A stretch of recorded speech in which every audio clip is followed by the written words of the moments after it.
I'm curious. This is Catherine. I see my name down twice. I see a visual and then I see a blank. Am I signed in twice? You shouldn't be. Let me see what's showing up in the participants list. Unless you dialed in on your phone and your computer. I did not. I signed in with my computer, I think. Yeah, you are showing up twice. So-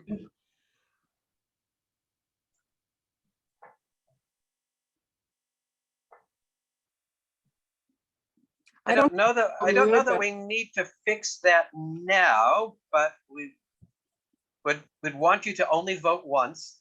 I will only vote once for sure. And that was actually important to me because at the moment we were at 16 people showing up with quorum being 15, but we're now at 20. So we're in good shape. Megan, good. I'm glad you decided to register.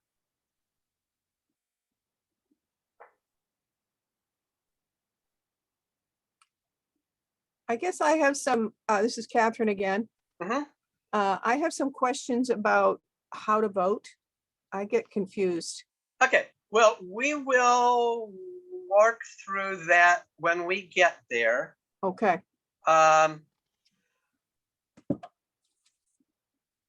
Yeah, everybody's going to have questions, and to a degree, it's an untried system because we haven't had to have a formal election here in quite a while.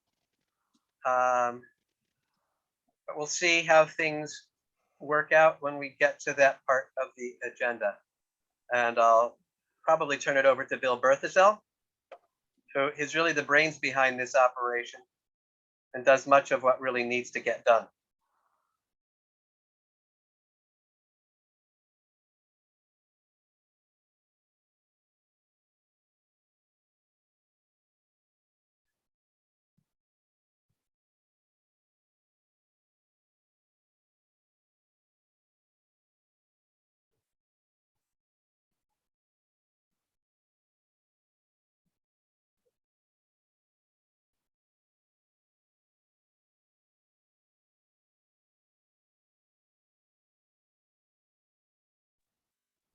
For Seth's purposes, we've got about 50 people registered for this now, probably more than that because that was the number as of a couple of minutes after 2. And I've seen a couple of names go by that weren't registered yet at that point. So. All right. Well, we are comfortably into quorum. I will in a moment. We can wait a couple of minutes. Mute out of this. We can wait a couple of minutes to let last minute arrivals get admitted. I'm talking to people who don't need to hear it because you're here on time.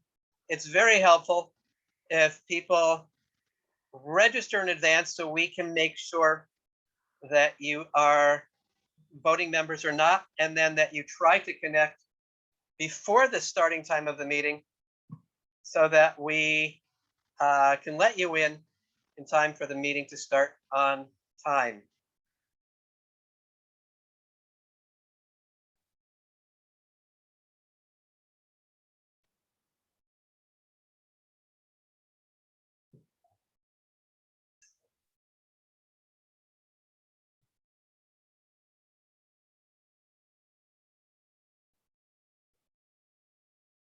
My computer says 3:01. With your permission, I'll wait another 2 minutes just to let people sign in, and then we can get this party started.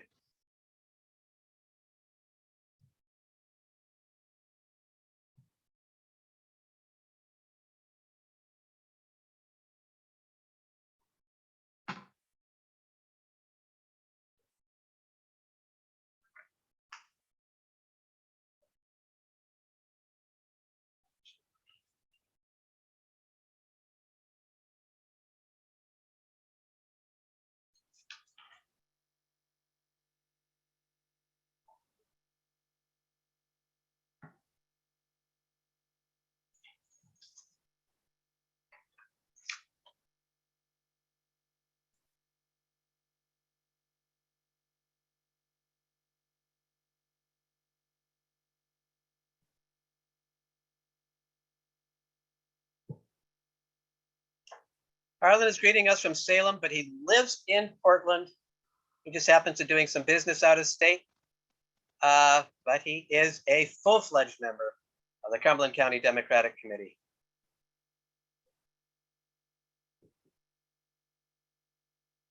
All right, my computer is saying 3:03. Greetings to all. I am Seth Berner, the chair of the Cumberland County Democratic Committee. Thank you for giving us some of your Sunday afternoon, helping us reach quorum, which is under the Cumberland County Democratic Committee bylaws, 15 people from 3 different towns. We have far more than 3 different towns, and we have far more than 15 people. So we can do the business of the Cumberland County Democratic Committee. The first order of business is approving the agenda that had been circulated last week.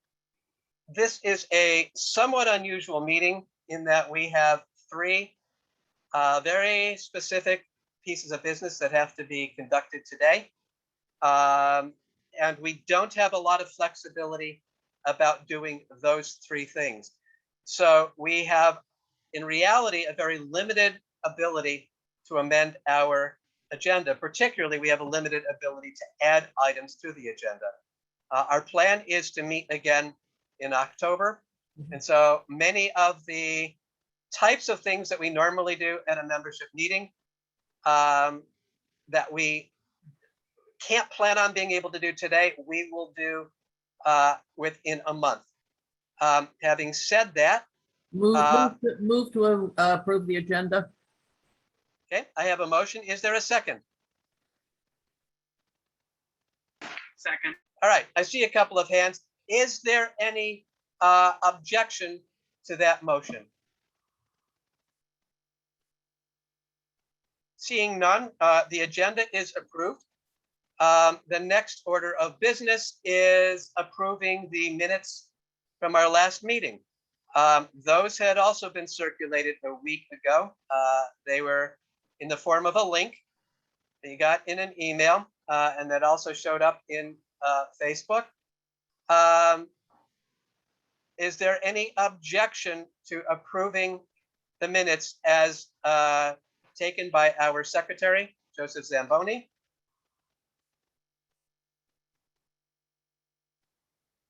Seeing and hearing no objection, we will accept the minutes into the record. Third item of business is our treasurer's report. Bill Berthasell is our treasurer, and tell us how we're doing financially as of today. If Bill is with us, he was. Bill, are you on mute? Are you still out to your? I'm on mute. Now I'm just off of mute. You said my Okay. name probably for a treasurer report while Yes. Seth and I were working on something. So Okay. if you're ready for a treasurer's report, I can say that what we have in the bank is $10,791.78. I think I've got like one or two checks that haven't been deposited yet, probably a total of $50. And then the fair has not yet cashed the check that we sent for $350, but they said they will real soon now. So that's what the treasurer knows. And no, the finance committee hasn't met since the last meeting because we've been off doing other things. Are there any questions for our treasurer? Other than how can you join the finance committee?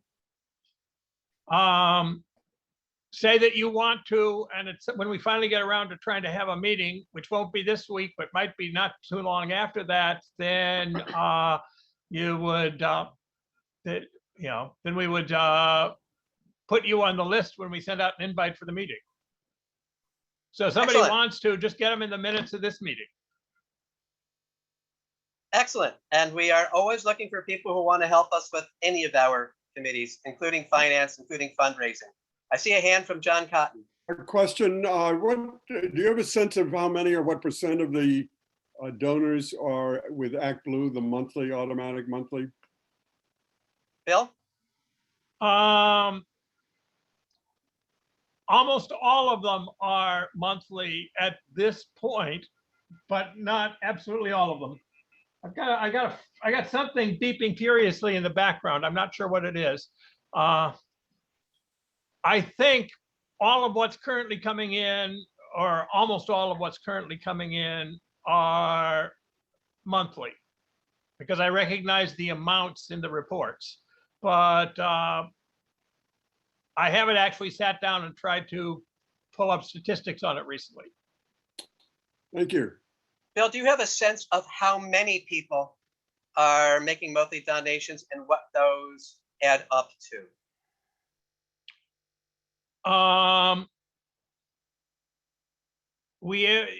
They tend to add up to something just over $100 a month, and I'm not sure exactly how many people, probably 10 or 15. But I would have to go back and physically look at the reports and see how close that is.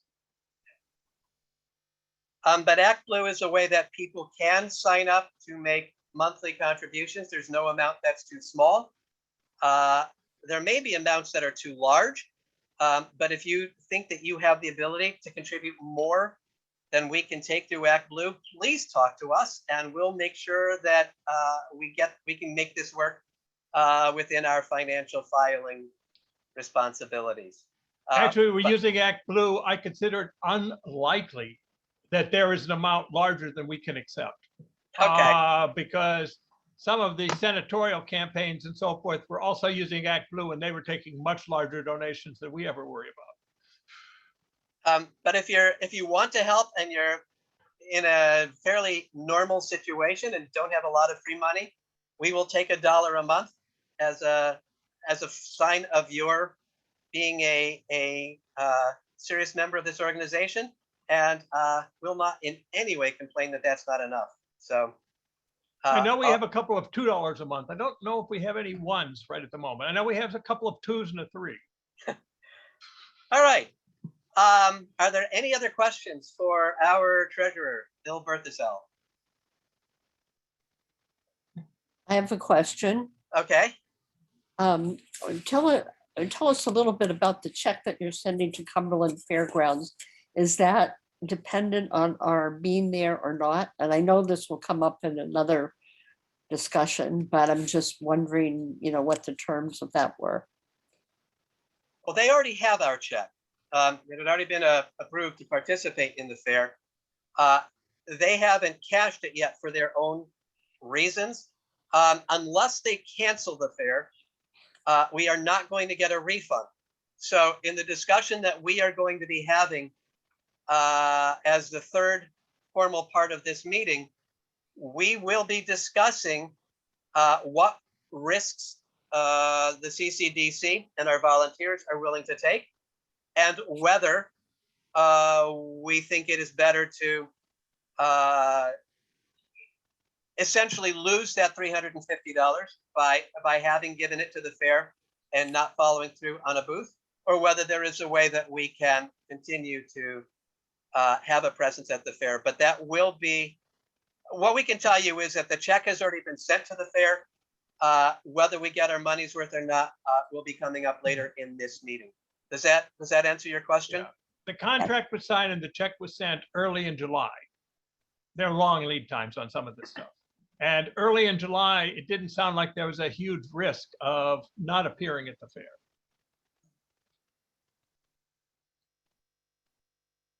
Any other questions for our treasurer? Hearing and seeing none. Next item on our agenda is electing a non-nail identifying member to the Democratic State Committee from Cumberland County. And as I've explained, the gender reference comes from the Maine Democratic Party bylaws. That has nothing to do with Cumberland County.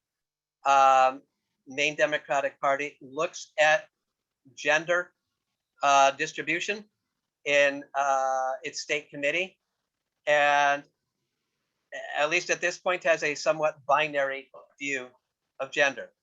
Lois Reckitt who had been a delegate from Cumberland County to the state committee, is also in the Maine legislature and wants to devote more of her time to the legislature, which I cannot falter for at all. That's doing fabulous work for this county and the people of Maine.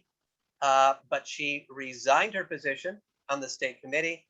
And so to replace Lois, we need to elect a non-male identifying member to keep our delegation gender balanced within that binary view of gender. Ahead of time, Ann Carney indicated an interest in running for that position. I saw Ann on the screen. Ann, are you still interested in running for that position? Thank you, Seth. Yes, I am. Okay. Thanks. We can take nominations from this meeting, and any non-male identified person who is interested should have no reluctance about stepping forward. If we have more than one candidate, we will have an election. That's what Democrats do. So, and you can nominate yourself if you have somebody else who will nominate you. We can take it that way.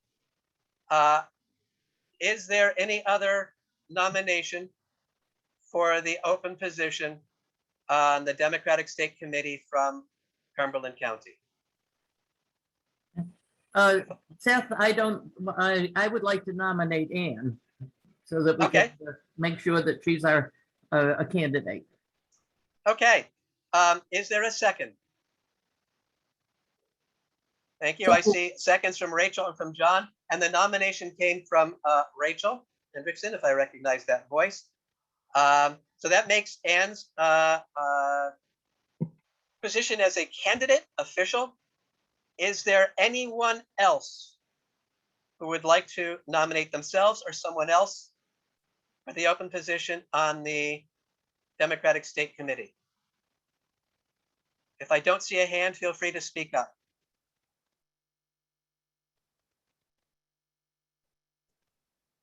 I see a hand from Tom Bull. Okay, Tom? Sorry, that was up earlier. Okay. I don't want to miss any hand. So if somebody sees one that I'm missing, please bring it to my attention.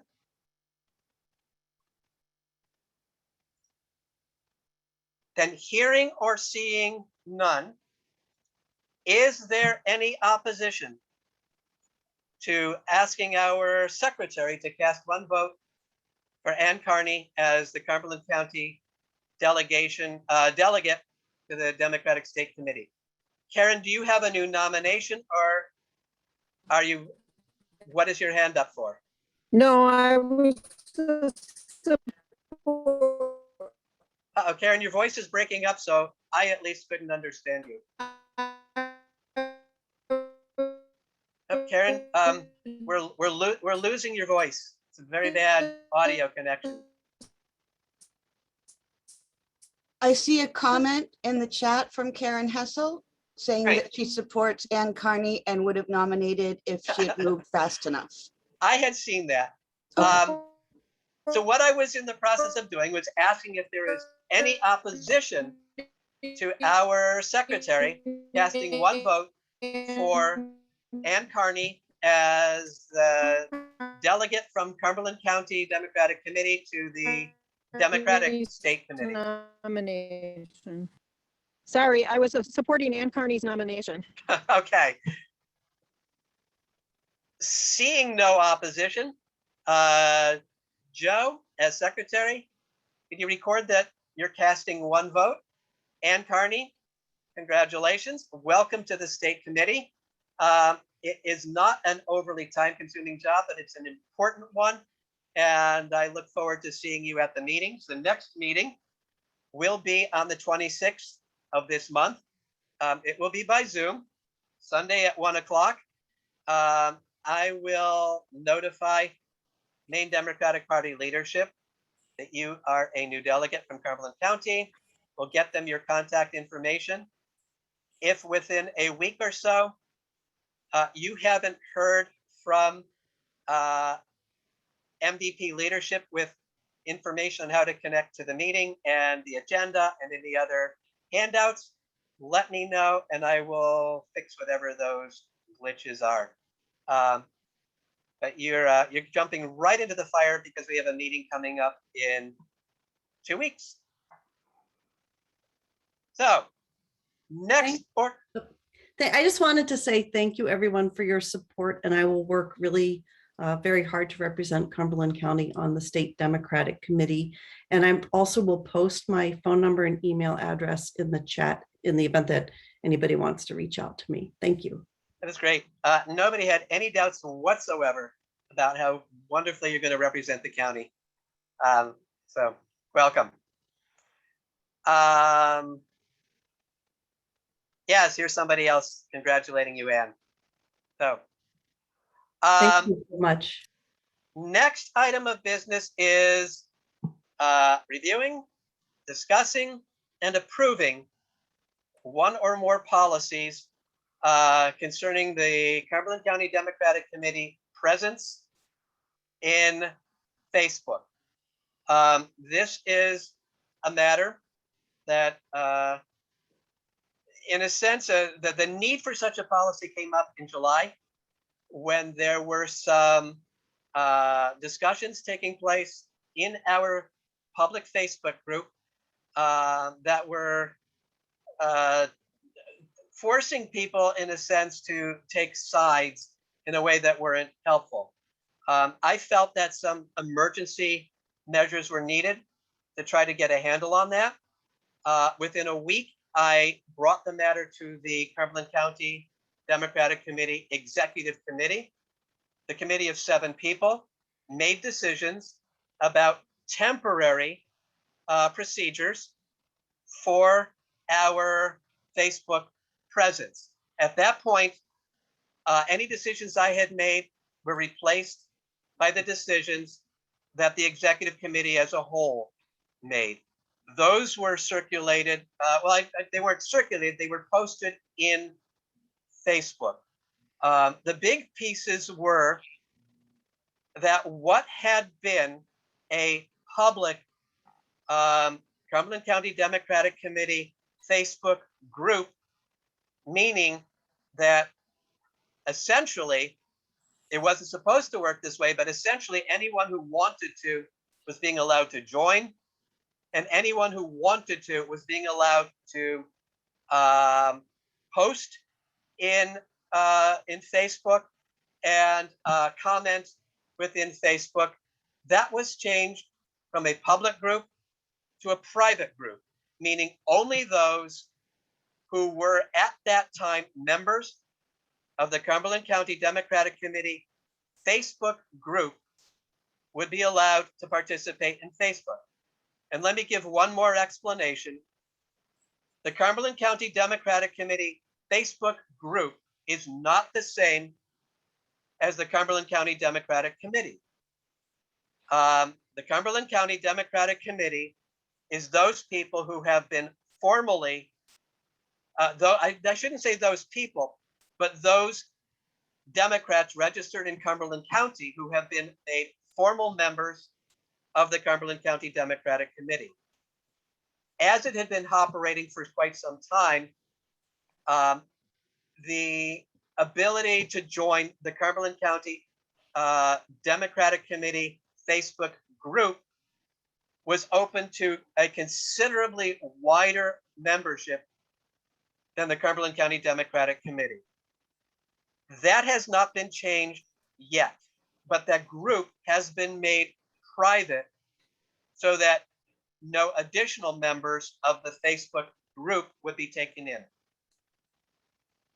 What the executive committee recommended, and I will share screen and post this very shortly, that the Facebook group be a forum for members of the Cumberland County Democratic Committee only to discuss within ourselves matters of interest to the Cumberland County Democratic Committee. In other words, we are going, if the proposal is accepted, and it's up to membership whether to accept it or not, the Facebook group is going to considerably cut back on its members, only to those who are members of the Cumberland County Democratic Committee as of the October meeting. We will keep opportunity to enroll open for another month. After that, it will be cut back to just the members of the CCDC. At the same time, the Cumberland County Democratic Committee Executive Committee created a Facebook page. This is public in the sense that anyone can see it. It's private in the sense that only somebody who has been authorized by membership can post in the Facebook page.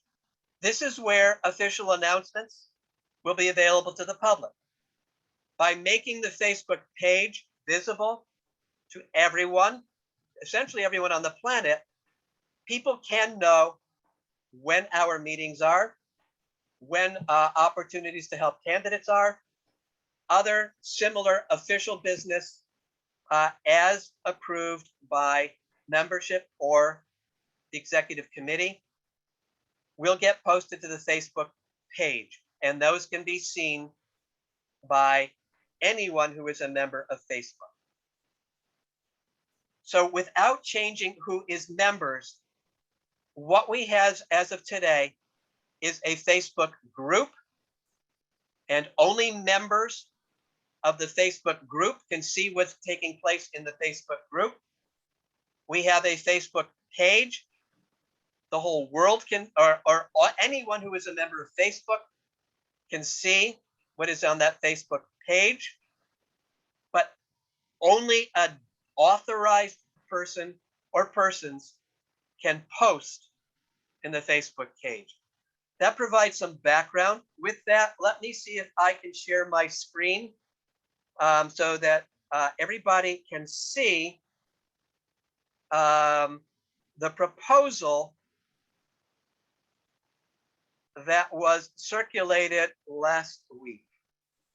Host disabled participant screen sharing. Seth or Bill, can you allow me to screen share? Let me try.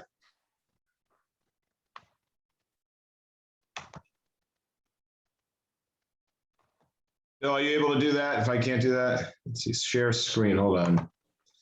Multiple participants can share simultaneously. I think this is it. Does that help you, Seth? It does. All right. Can everyone see this? Yep. So this is the proposal that is coming from the executive committee. Again, this is not coming from me. This is coming from the executive committee. And right now, it is just a proposal. Before we end the meeting, I would hope that we will have something that is approved by membership. We can approve this in its entirety. We can take it section by section. We can accept the language as it's presented to you. We can amend language as it's presented to you. There is one place where an individual needs to be identified, and that's at number 5. The page will be maintained by a person elected by membership to be under the direction. And so that's another thing that membership should decide. There are many possibilities for who will administer what I've described as the Facebook page. That could be the chair. That could be another member of the executive committee. That could be the chair of the communications committee, who is Angel Butts. That could be somebody else elected by membership. Keep in mind, whoever is elected to that position, and if we only elect one, we can elect more than one also, but whoever is elected to that position, that is the only person or persons who will be authorized to post to the Facebook page. So if we elect somebody who then moves out of county or has a health issue and is unavailable, our hands are going to be tied because we will have nobody who is authorized to post. In the choice that's made for section 5, if you choose to accept section 5, make sure that you're choosing somebody who you can count on. I'm sorry, let me just say one more thing and then we'll open this up for discussion. I said that I hope that by the end of the meeting, we can come to an agreement about policy. This discussion can take as long or as short as is needed. One thing to keep in mind is that no business can be conducted unless there's quorum.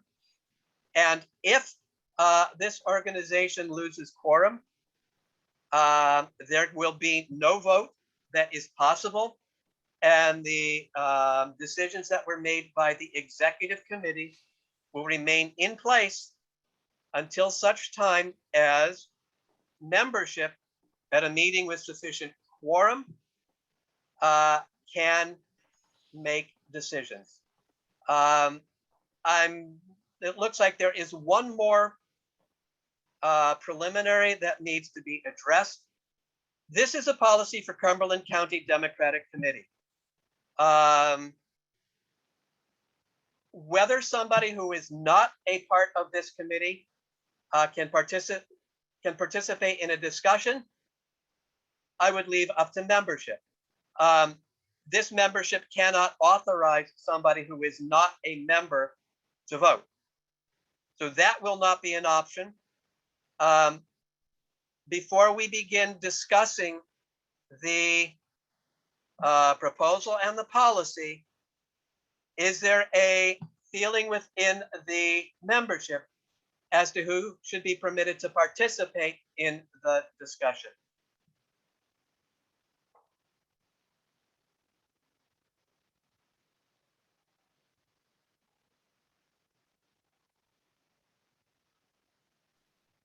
Hearing and seeing nothing, I will at this time allow anyone who is a part of this meeting to participate in a discussion.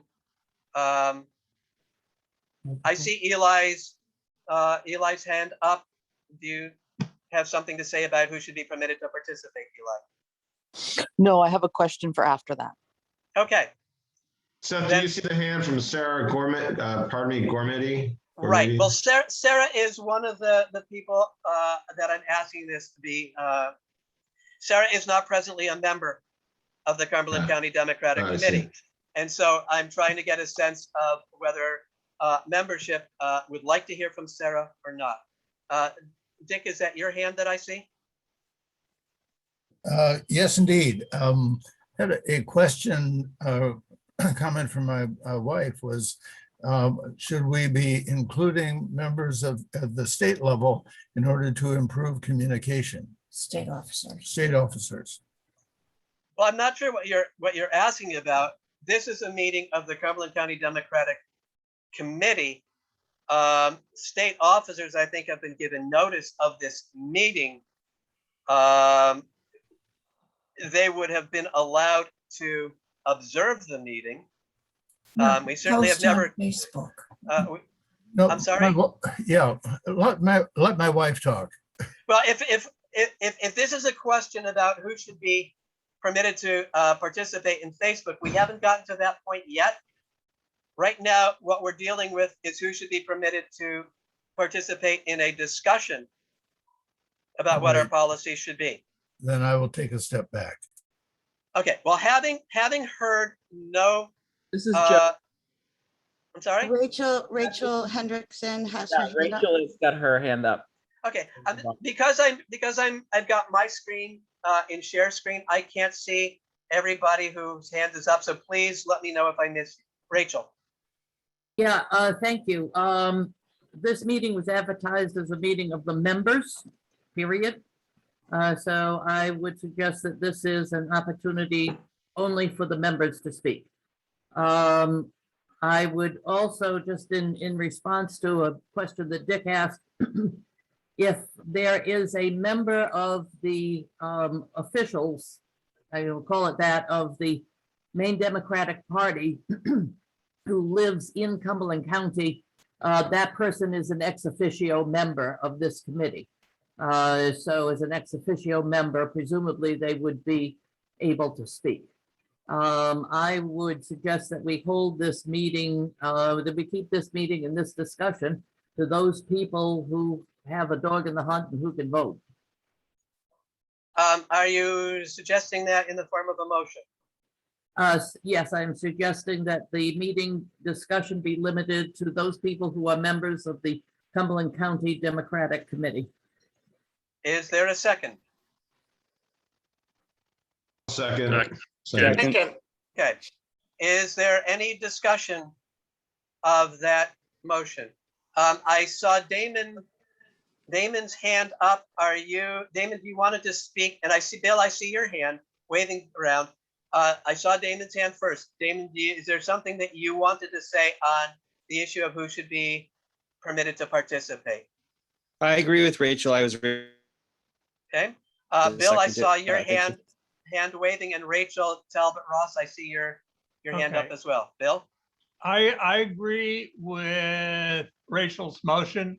I sent Seth Berner a list of those who had registered by the 2:45 time that we had talked about who were not members. But there have been some people who registered and joined after that. I'd have to go back and revisit some of them if I'm not absolutely certain whether they're members or not. That's part of what complicates preparing real ballots if we have to prepare real ballots. I have pretty much the list, but I know of at least some people who joined afterwards, and I can't tell you whether they're members, whether some of them are members or not. If I recognize the person, that's one thing. If I don't recognize the person, then I had the membership list at 2 o'clock, and I had the list of everybody who had registered by 2 o'clock. But I can't claim that either list is absolutely perfect. All right. Rachel Talbot Ross, I had seen your hand. Yeah, thank you so much. All I wanted to find out is, if the basis of this discussion is about who's a member and who is not, then where's the list of members so that we can figure this out? I mean, we should have a list of members, right? We do have a list of members. I'm sorry, I didn't mean to cut you off, Rachel. No, just where can I access that would be great. I think we don't have a formal answer to that, but if membership is in approval, we can make that list available. That's not what this discussion is about.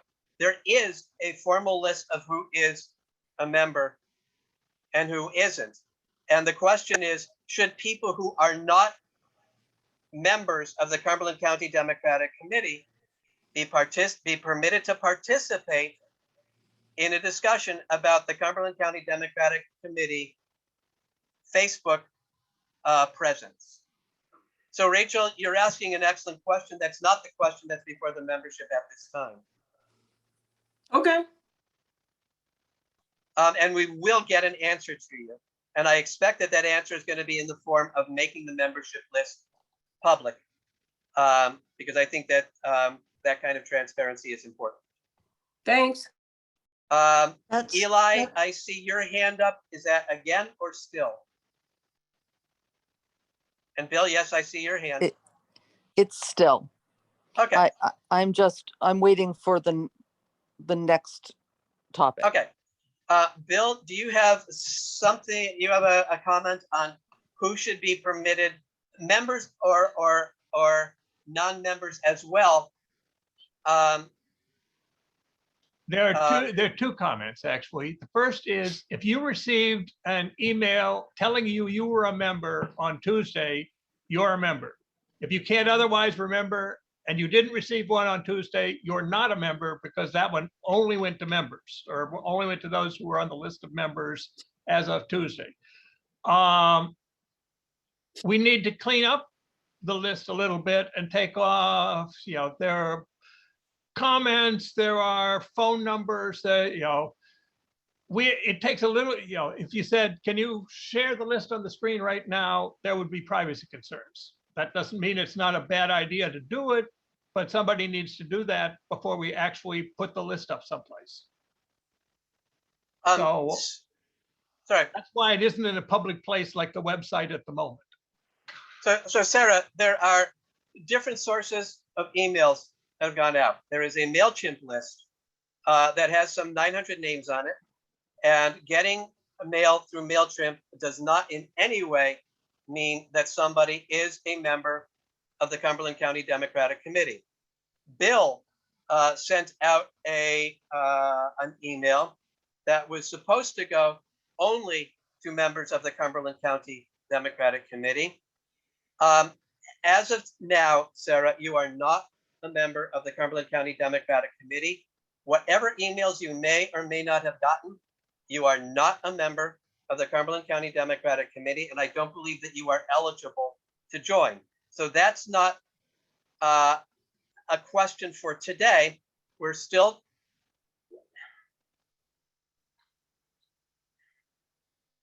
okay. We're not getting into questions of who. We have it. There is a motion before this body. Is there any more discussion on Rachel Hendrickson's motion?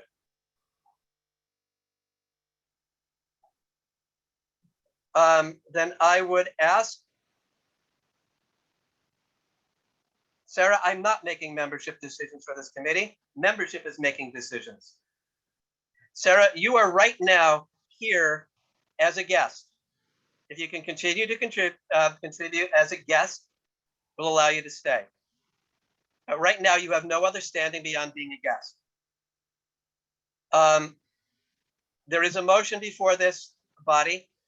That motion is that only people who are members of the Cumberland County Democratic Committee be allowed to participate in the discussion about Cumberland County Democratic Committee Facebook presence. We're going to do this by a hand vote, and we will do the best that we can to get an accurate count on this. This will be decided by a majority vote. Sarah, your hand does not count. You are not a member. I would ask you to take your hand down.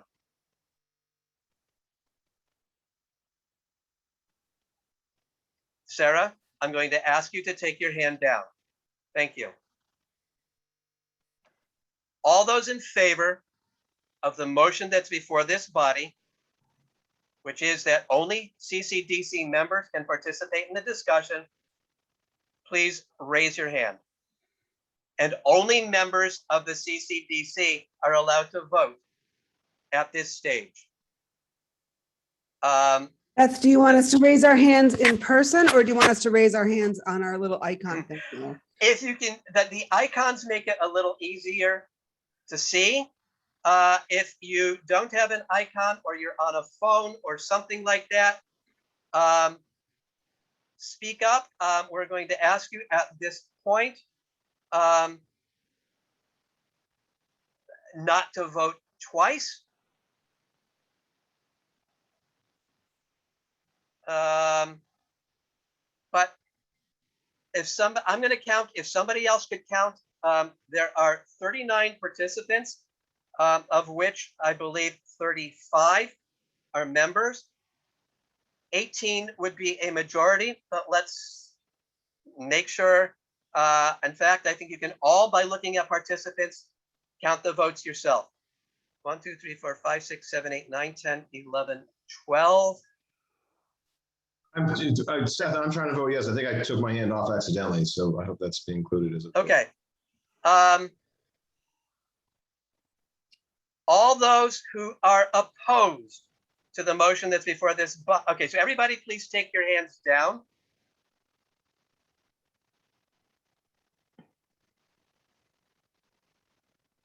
There's still some hands up. Can everybody please take their hands down? Karen, John, Elizabeth, Aaron, do you know how to take your hands down? I believe the host can take down everyone's hands.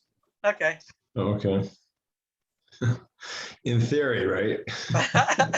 That's what I could do. All right. All those who are opposed to the motion, now please raise their hands.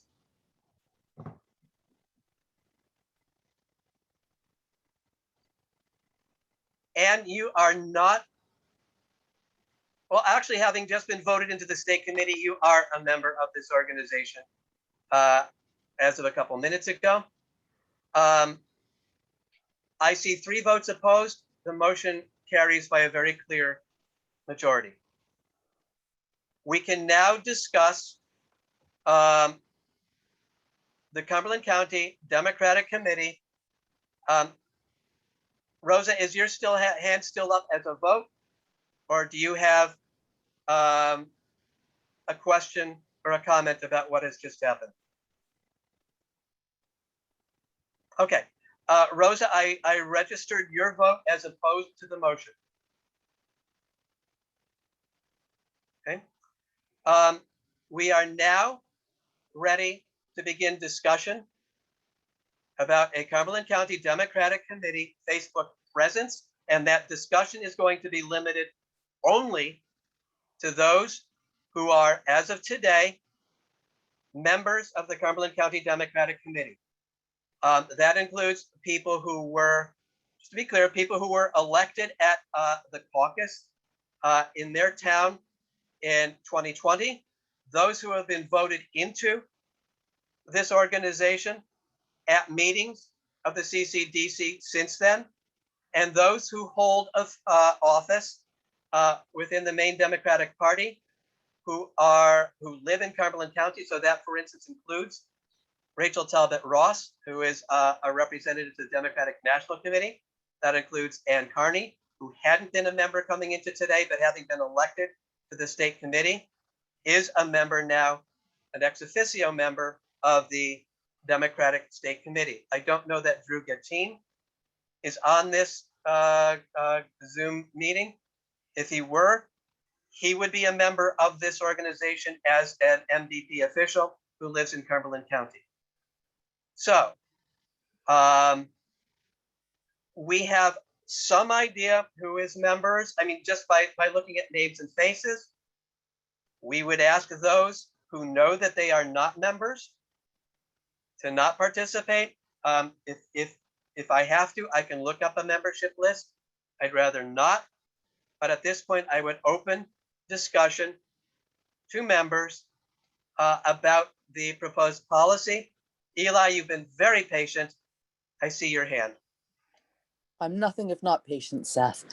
I am just wondering if there is a reason not to just have the executive committee members be folks who can post. I'm concerned about Marie's concern listed in the chat about it being discrimination if we are asked to consider someone's health status.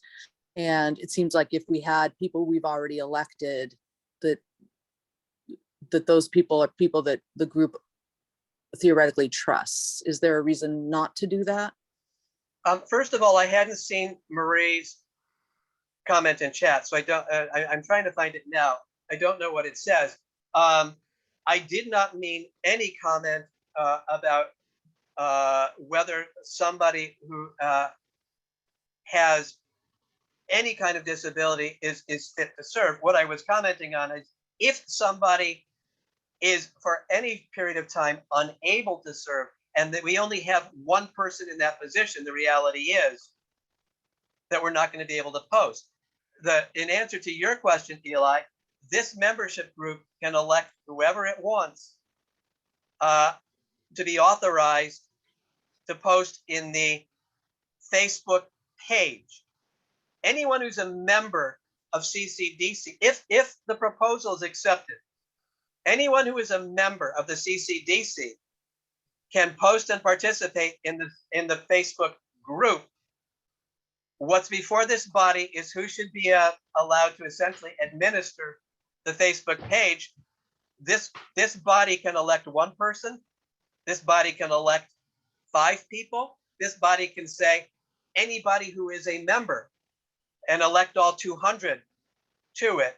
So the answer to your question is no, there's no reason why we can't have more than one. That's one of the issues that's before this body now. How Okay. many? And again, I apologize if anything I said came across as being a negative comment about whether somebody is fit to serve. I believe all people are fit to serve. There are jobs that need to be done. Rachel. That makes sense. Yeah, thank you, Seth. I see a lot of utility in having a specific Facebook page for members to get information, get both membership information and some heads up on things. It serves kind of like the MailChimp might do as an email. We have about 220, 230 members. I do see a problem of basically what would be eliminating 700 Democrats from our Facebook page. The page that we've used for quite a while, I think that's rather draconian.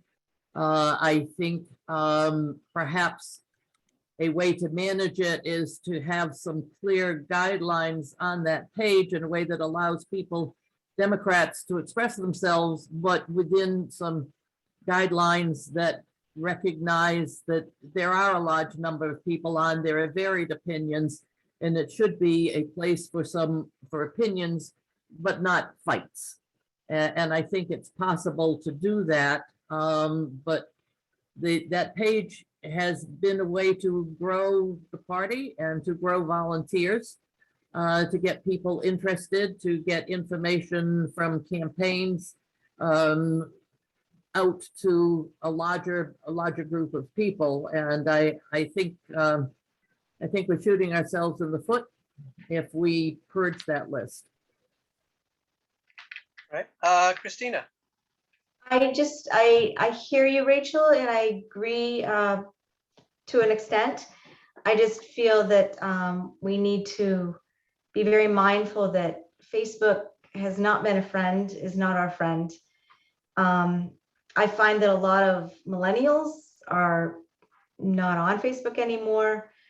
A lot of people aren't, and they're against it. And I sincerely hope it's not the future. So what I'd like to suggest is that while we do keep some Facebook presence, we make an effort to make sure we have a very vibrant web page and continue to refer people to it. I understand what it lacks, the standard web pages, but I don't think we should be putting too much trust or activity into Facebook. Just my 2 cents. Thank you. Nobody has to say just my 2 cents, because all comments here are important. So, Nancy. So, hi, everyone. As a member of the executive committee, I want you to know that we have spent hours and hours on this discussion on this topic. We've met very frequently. I would like to invite Angel Butt to make some comments, and especially with the page, the page that's being shared now, just to be able to clarify for everyone how we reached this decision. We voted on it and it was a unanimous vote. And remember, this is what we voted on was it was a temporary hold until we had today's meeting. But responding to Rachel's concern, we certainly discussed the same issue, is that we have 900 members, 200 are voting members and 700 probably are not, we don't know. And so we want to be able to be mindful and respectful of everyone. And that's why we created 2 pages on Facebook. One is private for those that are voting members, and one that is public so that we can, anybody from the public, doesn't matter where you live, you can log in and see what's going on for events or anything other than membership concerns. So Angel, do you want to clarify anything? Yeah, I mean, for one thing, I'm happy to answer any questions about, I think a lot of the difficulty of this, this discussion is that Facebook has very, the structures of Facebook are what they are. And sometimes they don't make a lot of sense. And they also like to change them. They like to change their parameters. It's not as flexible of a platform as one would think.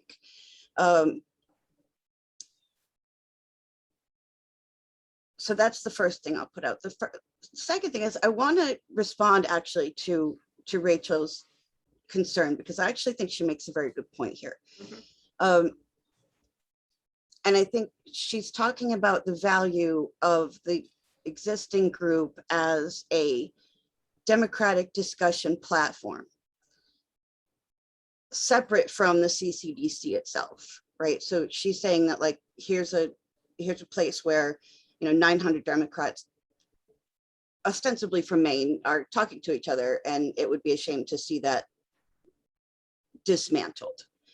That's a point that really we hadn't talked about, because we were concerned specifically about how was this group being sort of, how is the CCDC,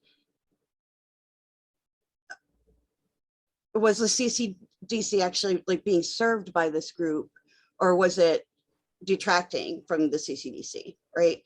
So those are two different discussions.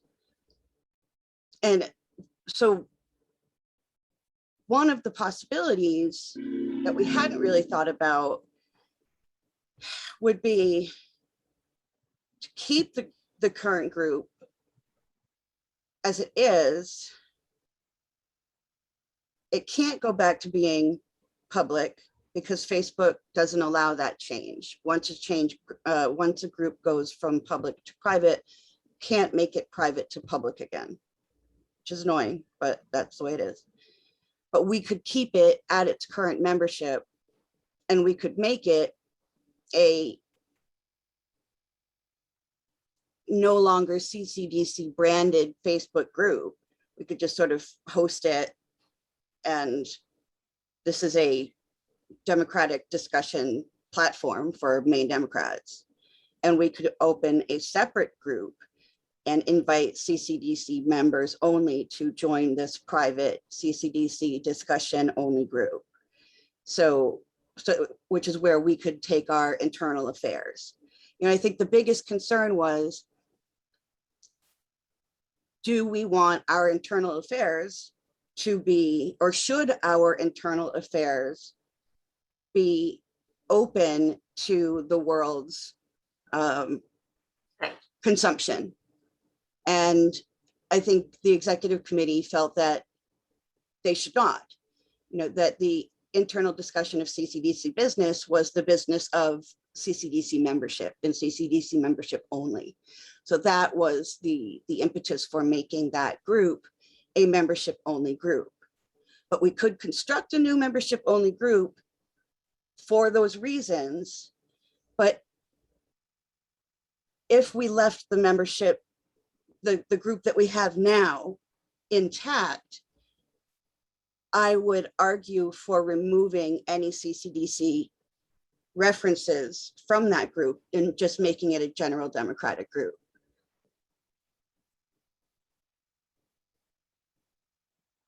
Bill, I think I saw your hand next, and then Rachel, I can see that you're waiting patiently.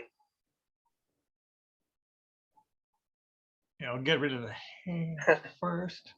I thought I got rid of the hand. Okay. Anyway, one of the issues is, you know, how much difference does it make between the, well, it's like 238 or something members and the 900 something people. And what we've been seeing over the last few meetings is that almost everyone who attends was already a member. They're like, you know, 3 to 6 or 7 people who show up per meeting who heard about the meeting by some means other than already being a member. So I'm not sure what our total outreach is here, especially since the webpage replicates some of the same announcements. So and I know some people who've come in to be members heard about the group through someone they knew rather than seeing any public item. So I'm not sure how much of that pure outreach is there, but then I'm a non-Facebook user. So I'm not real, I don't really have strong opinions one way or the other on that. I'm just saying there is not a whole lot of evidence that a lot of people have been coming in based on Facebook. Rachel, I see you next. Damon, you will be after Rachel. Yeah, thank you. A couple of things. One, I understand that some folks don't like what Facebook is doing, and some folks just don't use it anymore. I would suggest, though, that given that Cumberland County has a 30% plus population of age 65 and over, that's probably where a lot of me, and my age cohort get information. I think we need multiple ways of reaching out. And, you know, if we decide that we want to go more into texting, or if we want to get a Twitter account, I mean, there are a lot of things that we can do. But what I just heard actually raises questions of adherence to the MDP charter, which says that all Democratic meetings are open to all Democrats.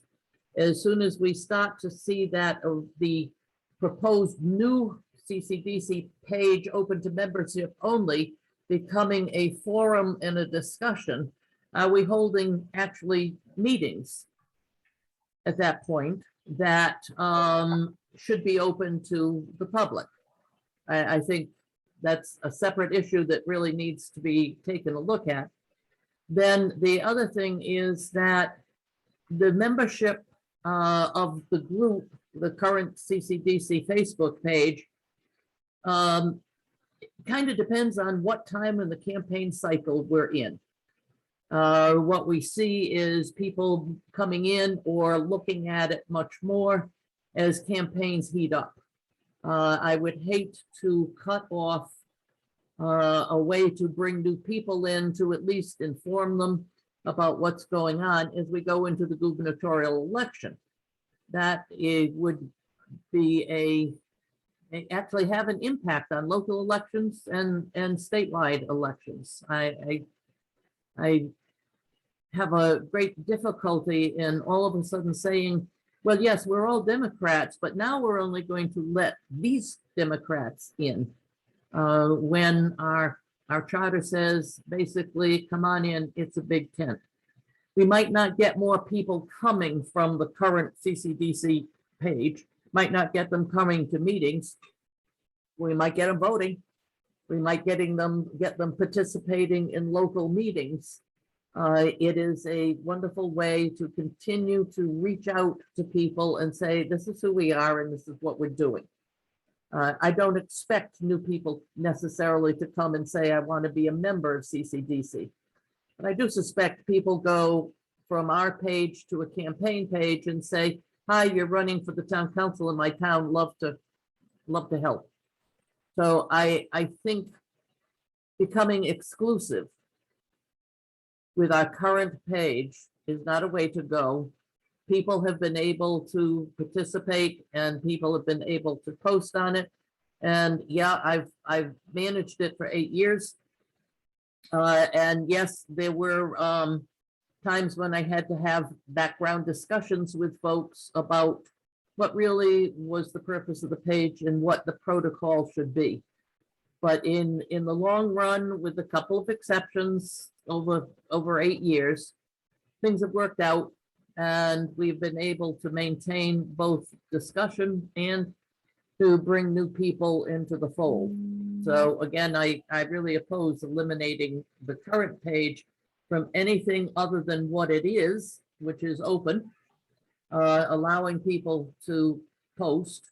But I do agree that we need some good protocols that are enforceable and well understood so that when somebody asks to join the page, when we say yes, we also say, and here's what our rules are. Thank you. I just want to, Rachel raised the concern that a Facebook group might be considered a meeting. I would offer my opinion that it is not a meeting, and so it is not subject to the Maine Democratic Party charter that does refer to meetings. There are definitions of what constitutes a meeting in Robert's Rules of Order.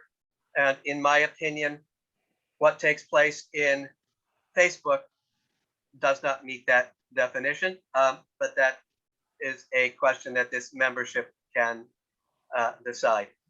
Damon, you're up. Erin, I see you next. Hi, yeah, thanks. So I just want to say, I hope we don't lose sight of the bigger purpose here, which is that, you know, there's a very real risk that the Republicans might take control of the legislature, governor's mansion, and, or, you know, in the worst case scenario, both. So I just want to make sure that we're focused on that and that we're doing everything we can online and everywhere to try to avert that outcome. So, I mean, I think I use Facebook a lot professionally and personally, and volunteer work, organizing. And I commend the committee for coming up with these policies. It's what I would have come up with. And I had no part in coming up with it, but if I had to sit down and come up with something, this is probably what I would have come up with. So I agree with it. I think it's what needs to be done. I will say, I like the bifurcation, the page open to everyone for communication channels versus the group, versus which is more for discussion purposes. I hesitate to trifurcate. I think that at that point it get unwieldy and be hard to moderate. I think what's really needed is good, like pretty, you know, intensive moderation of the group to make sure that everything posted is along the lines of our bigger purpose, which is electing Democrats and making sure that we hang on to control here. You know, and, you know, so I think with that in mind as a purpose statement of some kind to direct the moderator, I think we can stick with the two, you know, the group and the page, the bifurcation. I'm not dead set on the idea of purging the roles. I think that could be good. That's the one area where I think maybe we could have more discussion about, or where I could see, you know, changing the proposal, but otherwise I'd be in full agreement with it. Thanks. Thank you. Erin, you're up. Seth Levy, you're next. So I would think I'm a little in between what Rachel and Damon just said. So absolutely the page I think is absolutely important because people do search for things on Facebook, even if it's to find out where the website is, where the real information is. So I think, and that should be public. What's the actual utility of the forum for internal discussions? Does the membership really feel like that is necessary? That's my question. I have to say, once there was a lot of discussion started happening over the last months, I unfollowed the group and stopped looking at it. Seth Levy, you're up. Megan Casey, you're next. Thank you, Seth Berner. Yeah. One of the questions I have is if there is going to be internal discussions, is the Facebook platform the appropriate platform for that? It seems like actually, I mean, maybe there'd be a group email or aren't these meetings what is intended? Isn't that the point of these meetings for the discussions to happen? I'm just a little concerned about having a private Facebook group that kind of becomes almost exclusive. I feel like the Facebook page is designed for there to be open discussion. And it is a way of reaching out to the public, reaching out to other Democrats who may not want to be members of the committee, but are interested. And one of the purposes of Facebook is to allow people to make comments. And I know sometimes, unfortunately, that can get abused. I guess it has recently, but that's part of the risk. I think that if we shut that down and don't allow other people to post, then we're it's somewhat antithetical to who we're trying to who we are as a committee and who we are as a party. So I guess if we're going to use a Facebook page, then I think we have to be committed to what it is and understand the risks involved. I guess protocols can be put in place, and maybe there does need to be, you know, some entity that's part of the committee that would, I guess this gets down somewhat dangerous ground, but is there a way that if somehow the commentary or the postings are inappropriate, and that of course that becomes challenging to decide what's appropriate, what's not, but I mean, maybe there's some ways to monitor that a little bit. But I think if we're gonna have a Facebook page and we want people to engage, we need to, you know, we need to really be committed to that. The other thing is that as a member of the Diversity, Equity, and Inclusion Committee, one of the things we were trying to do is really expand essentially the diversity of the party, and more specifically this committee.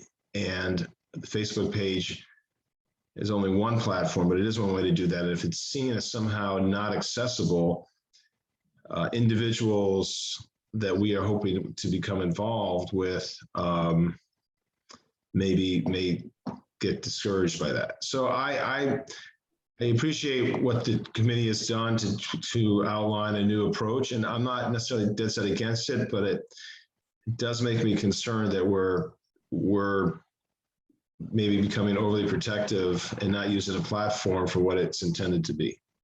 Thank you. First, Erin, could you take your hand down? I can let you get back into the queue if you have something else to say.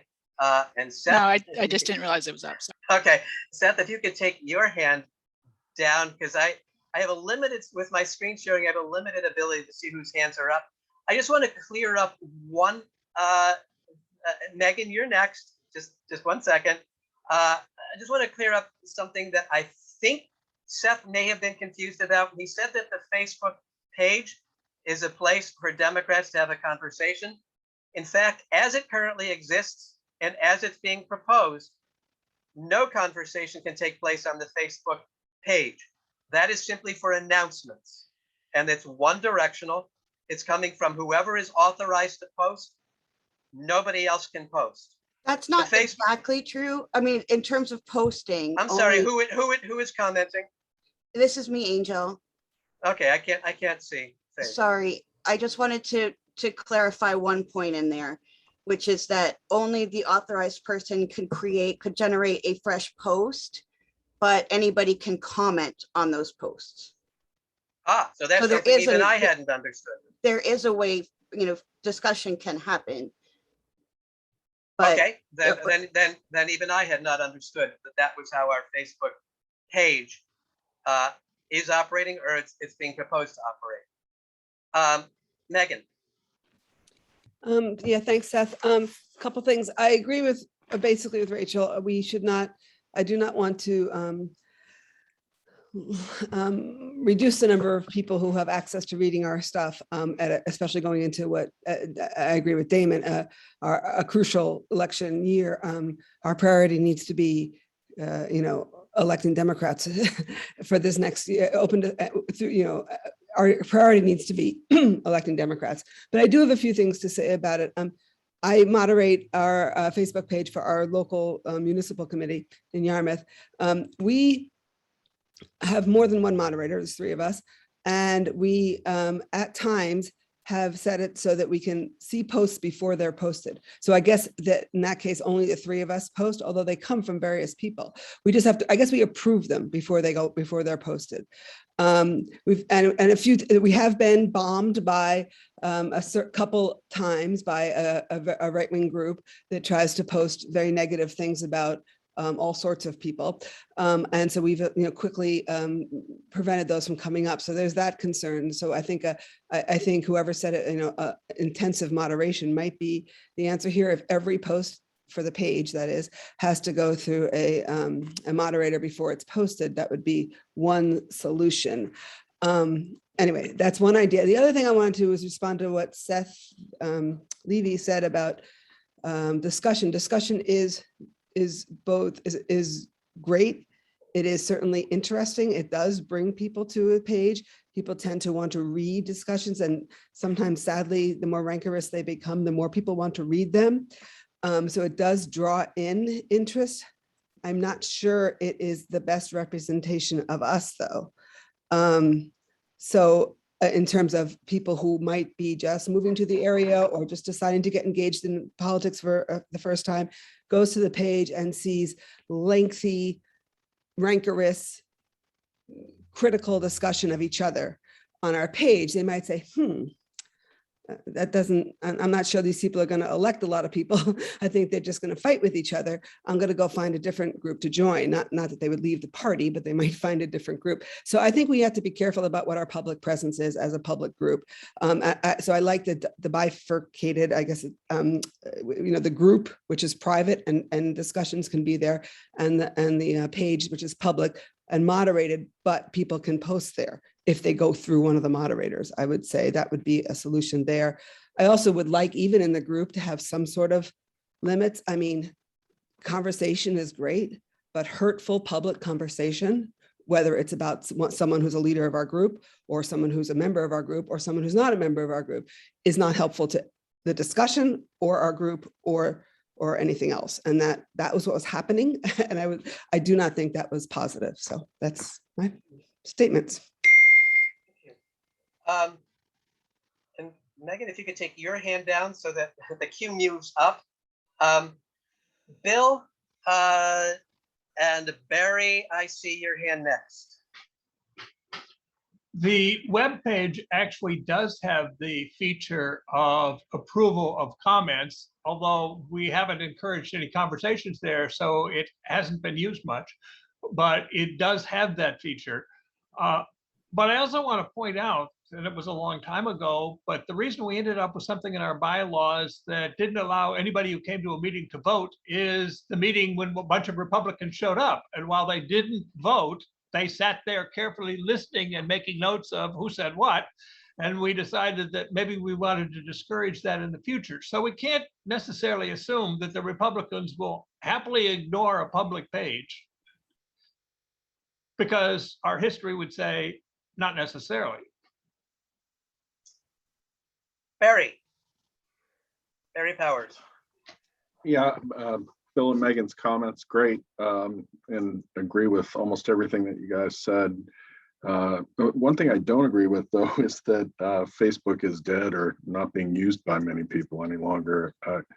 I do, and I'm 57 years old, I see quite a number of people in my age group using it and using it as a source for news, unfortunately.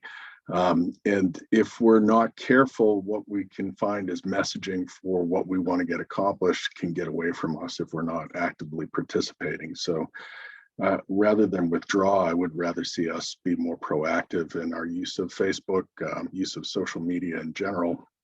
And one of the things that I would like us to do is that bifurcated strategy. But with the group, you can limit it strictly to the voting members that you've got, and you use it almost as a rapid response group as opposed to substitute for meetings. So we do these meetings once a month, or occasionally a little bit longer than once a month, but messaging will need to be happening a lot more rapidly than that. And especially if we see messaging happening with current events that affects our candidates, if we're not on top of that and having a rapid response aspect to what we do through a group, I think that we're leaving ourselves to be quite vulnerable. So I'd like to see that become a little bit more proactive and use it as a spearhead for us to be a little bit more active in our response to current events and candidate news.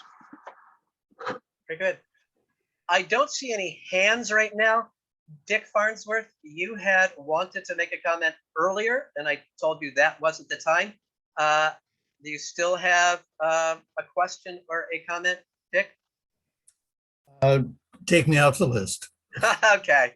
I just didn't want you feeling like I promised you something and then took it back. I see Damon's hand and Angel next. So, the discussion about whether people still use Facebook or not brought up something I think that might be a favorable amendment to these proposal, which is maybe we include a line saying that these policies shall apply to other social media platforms, or to something to that effect, so that we don't have to go back and reopen this every time, say, the group wants to reach out through Instagram or Twitter or something like that. Or what we could do is say, we won't reach out to those platforms until, we have a chance to discuss it. I just think, I just wonder what others think about how other platforms kind of play into this discussion. I think that's an important question. As it's written, I think simply adding a line that these guidelines apply to other platforms is going to cause more confusion than it will clarity, because I think what's written, and it can be changed. Again, this is just a proposal and membership can change it, but I think it would need some significant changes to make what is right now very Facebook specific suggestions applicable to other platforms that don't have groups or pages or the kinds of settings that Facebook has. That's just my concern. But again, we're discussing this and membership will vote. Damon, if you could take your hand down so that my limited queue moves up. I see Angel next, and I see Marie next in line. Angel, did you take yourself out? Then Sorry, Marie. I forgot to unmute myself. First, I think I'm going to try to go backwards. Damon, I think that you're on the same page as I am, thinking that this is sort of a baseline discussion, I think, for how we might be able to create policies for other platforms as we expand onto other platforms, which I think is a necessary evil, honestly. I'm not, social media is never the most, the kindest terrain, but it is a place that we need to go and deal with. And so this is, I think, sort of a baseline. So I'm seeing it in the same way. I think it was Aaron who brought up a really good point that I hadn't really thought about, or at least made me think about something. She talked about the ability to moderate posts before they even show up. And I think that's really important. I think that's something that can help a lot. It also made me think that I think it's possible to allow other people to post to pages as well. So we could open posting abilities to the public to allow the kind of, to allow campaigns to post their own media, things like that, to the CCDC page. Because again, we can't, whether we decide to keep the current Facebook group as large as it is or cut it down to the current members, we can't make it go back public, right? Moving forward, in order to see what's on the CCDC group page, you will have to become a member of that page, right? That can't be reversed. All right. But if Marie. Sorry, I didn't mean to cut you off, Angel. So, I'm hearing this desire to make sure that there's a platform where people can continue to have these open discussions, going back to Set's comment about making everybody feel like they have a place where they can bring these discussions. It is possible to make the page more accessible in that way. I wanted to point that out. Marie. I just wanted to propose that when talking about someone who will manage the page, that there is a commitment to accessible social media standards, including image descriptions or alt text, hashtags that are in camel case so they can be read by screen readers, and videos that are captioned. Absent a direct commitment to inclusive social media practice for people with disabilities, we risk excluding people, which is part of the reason there. And then obviously identifying that we have English language privilege and will not be able to reach some folks. And so not certain what the DEI committee is doing to address that barrier to participation for the residents of Cumberland County. Maria, if membership adopts something like the proposal that we have, are you volunteering to try to help us achieve the concerns about more sophisticated texts that you've just mentioned? I have a list of accessible social media standards that I can pass on, that I've also passed on to the main Democratic Party and asked for them to commit to, as well as our campaign arms, so that we are truly inclusive for people with disabilities. Okay. Thank you. I don't see any other hands waiting. I don't want to cut off discussion. Seth Levy, is that you? Yeah, You're back to your... Thank you. I do have a question. And I know people have been talking about this. I guess just want to get some clarification. So to what extent, I know technologically we can do this, but to what extent, if there's content that's posted or messages that are posted on the Facebook page, to what extent are we able to remove those from that platform without causing, I mean, it just seems like it creates a whole host of issues that are potential problems, but can we do that? And how would you do that? Depends on what membership approves. If membership says that only certain people can post, then it's basically entrusting to those certain people the posting only of things that will be non-controversial. If membership says that we want to adopt guidelines, keeping in mind that guidelines are always subject to interpretation and misinterpretation, then in theory, anything in violation of guidelines is subject to removal. These are questions that membership is going to need to decide. Okay. Because I think there is a real risk that you could have trolls, right? Obviously, right? It's certainly a vulnerable platform, and yes, could really be. So I guess, I mean, I think if there's a way that we can remove content that's destructive and not appropriate, then I think I would find myself in support of these guidelines as long as we allow people allowed to post. Maybe Rachel, sounds like Rachel might have some input on that, but that's the question I have. And as of right now, there are no guidelines that have been approved by anyone. I had attempted to come up with some guidelines. Those were my emergency measures. My emergency measures were replaced by what the executive committee has put in place. So as of right now, there are no guidelines. That would be something that if membership wants to go in that direction, membership is going to have to approve after somebody or some group drafts such guidelines. Rachel?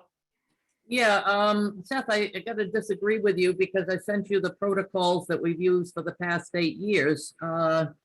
They were in place when I got there, so I don't know what the approval process was, but they're the ones that we used. Seth, the way people have been able to post messages thus far is they have been admitted to the group. They asked to join, and somebody checks to make sure they are a registered Democrat living in Cumberland County. So that kind of prevents folks from bombing the site or I will say there are sometimes Democratic trolls, but it does prevent the Republicans That said, any technology can be played with and something can happen. So it's just a case of looking very carefully. If somebody is, what I always did when somebody, as I said before, when somebody was skirting to the edge of the protocols by attacking people or using the site inappropriately, for instance, to sell something, I would talk to them, I would deal with them, and in most cases, there was no problem from then on. But it's always been the case that if somebody is very much violating and continues to violate after warning, then their posts are removed and they are blocked from participating. So it's possible to do. It's been done in the past. The guidelines were, as I said, Seth, I sent you the guidelines. So it's been reasonable so far. And again, just as a reminder, I don't have a problem with the bifurcation. I do have a problem with cutting off the ability of Democrats to participate and post on a Democratic site. Thank you. So, Rachel, yes, you did send me the protocols. The protocols are the kind of unofficial policy that this meeting is trying to replace. There's no end to unofficial policies. It was brought to my attention that unofficial policies are probably not a good idea. So I stand by what I said. There is nothing officially in place that's going to serve as guidelines for moderating or determining what content is appropriate or not in a Cumberland County group. Again, that's something that membership may decide that it wants to adopt, and perhaps membership might want to adopt exactly the protocols that you had in place. But at this point, those are not any official policy of the Cumberland County Democratic Committee. I'd also just respond that on the subject of trolls, if we adopt, I'll use the word guidelines again about who can access or join the Cumberland County Democratic Committee Facebook group, then that may limit trolls. But if we don't adopt any policies about who can join, then joining the Cumberland County Democratic Committee Facebook group is going to be open to Republicans or people with even more troubling policies than that. So again, we're either going to set some kinds of guidelines for who can be a member of anything that the Cumberland County Democratic Committee does in our name, or we're following what is essentially a wide open admission policy. And it's up to this membership to decide. And it doesn't have to be one extreme or the other. There are gradations. There are things in the middle. But it's up to this membership to decide what our admission policies are going to be. Nancy? I'm going to backtrack a little bit, and I think my comments are going to be in reference to, I believe it was what Marie was saying and a little bit of what Seth was saying, as far as, since I am also on the DEI committee. I think anything that is written or protocols or anything that is going to be written on Facebook or any other platform, I am fluent in Spanish and I'm now actually working as an interpreter. So I will make a commitment to this committee that I would be happy to translate anything that you need into Spanish so that we do start melding these groups together or in our ideas together. And if there's anybody else in this group that speaks another language, please let us know, and so that we can reach out to you. Thank you. That's excellent. Damon, I see you next.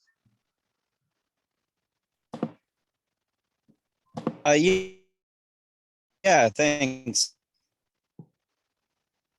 Your voice is breaking up again, Damon.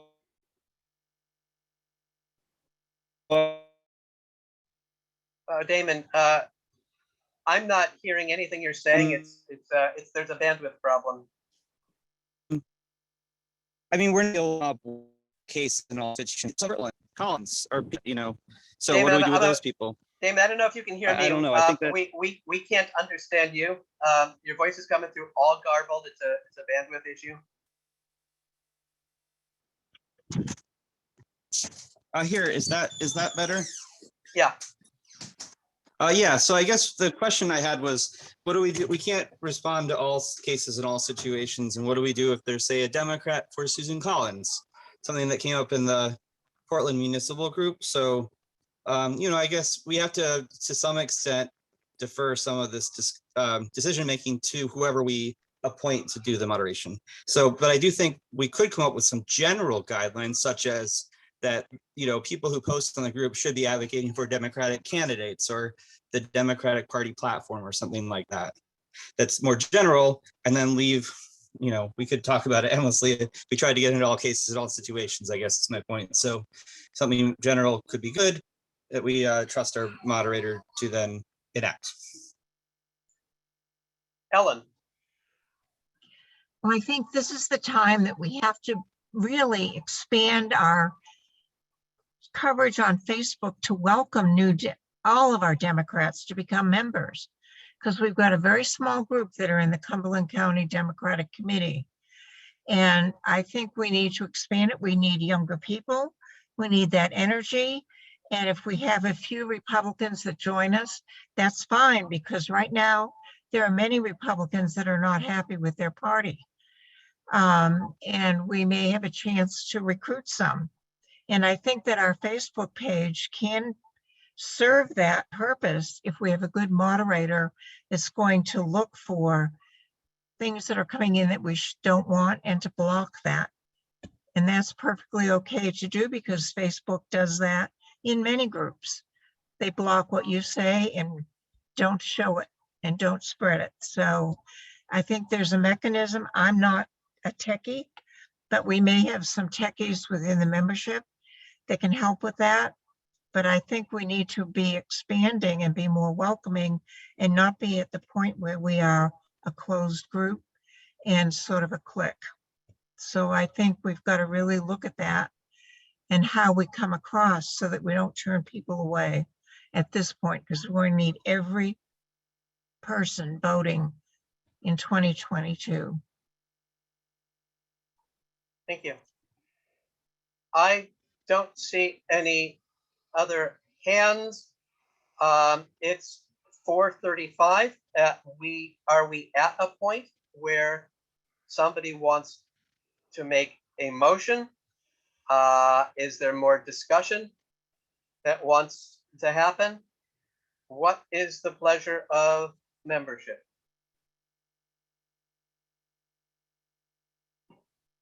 Seth, I see your hand, and then I see Dick. So I guess what I would, not sure what best protocol, best way to do this, but I do like this idea that Rachel was suggesting, that I think I like what's been proposed by these 7 steps or these 7 paragraphs.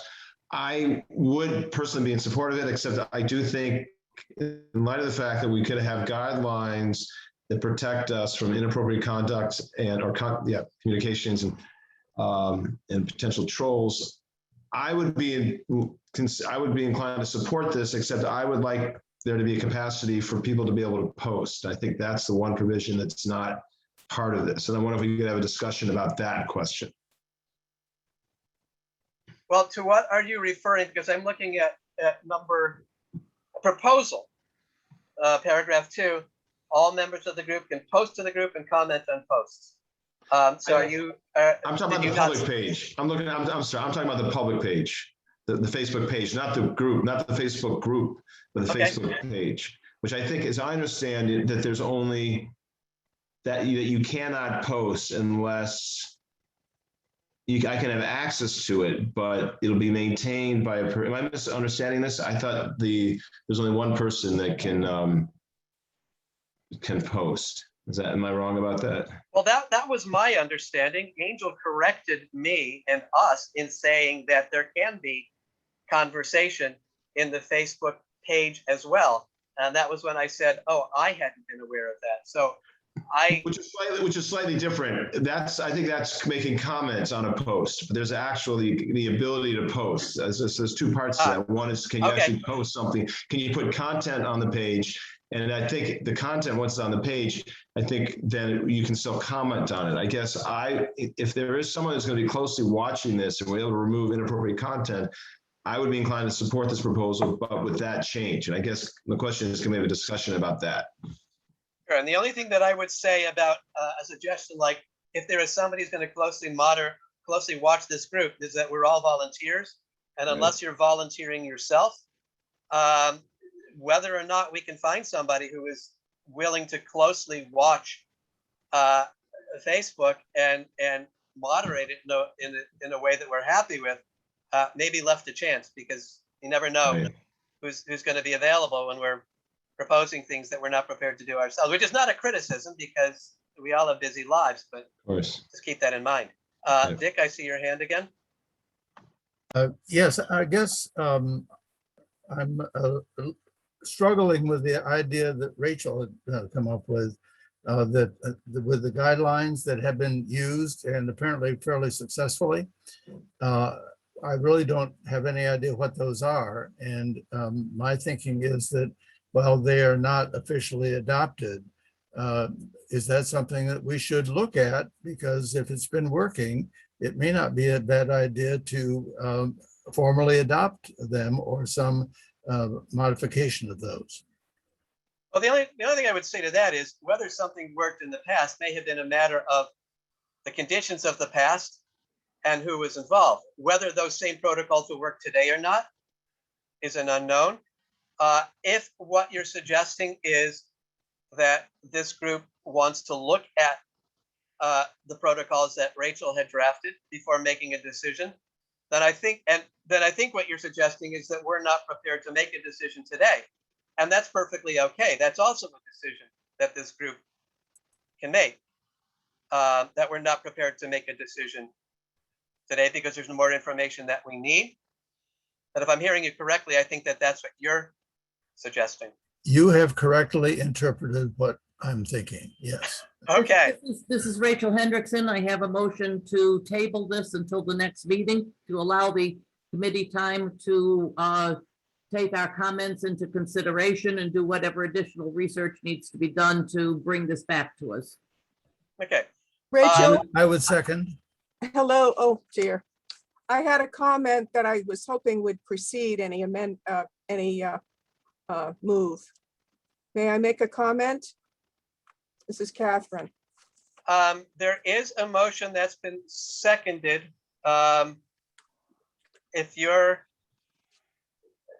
Is this going to the motion or is it a point of order? Because if not, there is new business that's now been brought before this membership. Well, I don't know what to say about it. I just think that a public page needs to be public and that we need to expand and serve a larger population. And the purpose would be promoting democratic progressive policies and solving problems of today. That's my comment. Okay, well, I think that that's going back towards the discussion as a whole. Right now, there is a motion that we not have further discussion about adopting a policy today, that we lay this on the table until a future meeting so that more information can be collected and shared. Rachel's motion was that we do this in October. And what I will say is some of what I would consider normal business of the county meeting pertaining to elections, caucuses, candidates, we were not able to do today because we've now spent very well. This is time extremely well spent, but about an hour and a half talking about policy. And if we set this for next month, we're not going to be, there is a high risk that we are not going to be able to talk about candidates, caucuses, elections next month either. That's okay. That's a decision that this group can make. But I want this group to understand that if we if we pass the motion, the specific motion that Rachel has made to take this up again in October, it is almost certainly going to limit the kind of business that we can do in October. Seth, Yes. a motion to table, I believe, is non-debatable, and your attempt to debate it really is out of order. I withdraw my comments. So let me check with Roberts and see what Robert says.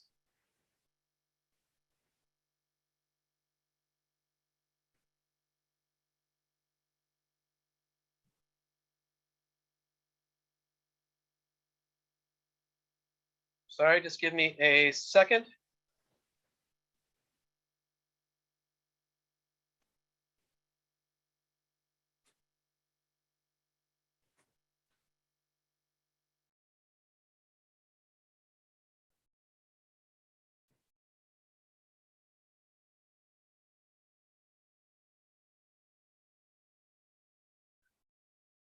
You're out of order. We have a motion already on the table. All right, I will accept that this is non-debatable. The only thing for the body right now is to vote on the motion that Rachel has made. I see some hands up. Can those hands come down so that we know that hands that are up are addressing Rachel's motion? Okay, all those in favor. Ellen, can you put your hand down? Tom? Which motion are you doing right now? There's only one motion before this membership. That is to table this, table further discussion until the October meeting. Good. Okay. So Ellen, I expect that you're going to be putting your hand up again. Okay, thank you. All those in favor of the motion that has been made by Rachel Hendrickson, raise your hands, please.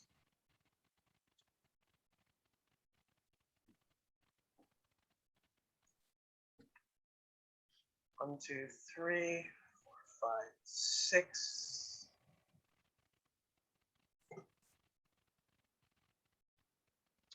9, 10, 11, 12, 13. Okay, it appears that it carries. If you could put your hands down, all the people could put their hands down.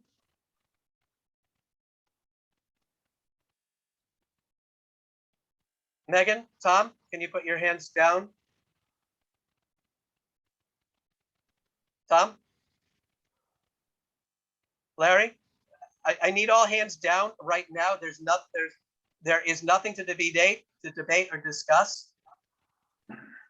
So what I need hands down until we're ready for the next vote.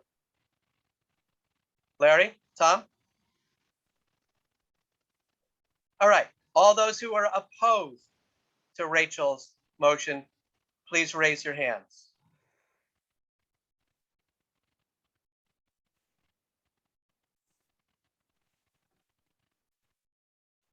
Rachel's motion carries. This will be on the agenda for October. I think that what was asked was that Rachel's protocols be circulated. I'm not aware of anything else formally that needs to be done for next month's meeting. So we are now ready for the last item that's formally on this month's agenda, and that is discussion about whether CCDC wants to participate in the Cumberland Fair, and if so, how. I had circulated the fair's policy, which says that anybody going to the fair is accepting full risk of, to put it in the simplest terms, infection. We can mask, we should be hopefully vaccinated. But I don't know that there will be any enforcement at the fair that fairgoers need to be masked or vaccinated. So with that information, is there discussion on, and we do have a table booth, we have a booth reserved, it's been paid for. Is there discussion about whether we should keep that booth, and if so, what we should do with it? Anne, I see your hand first. Thank you, Seth.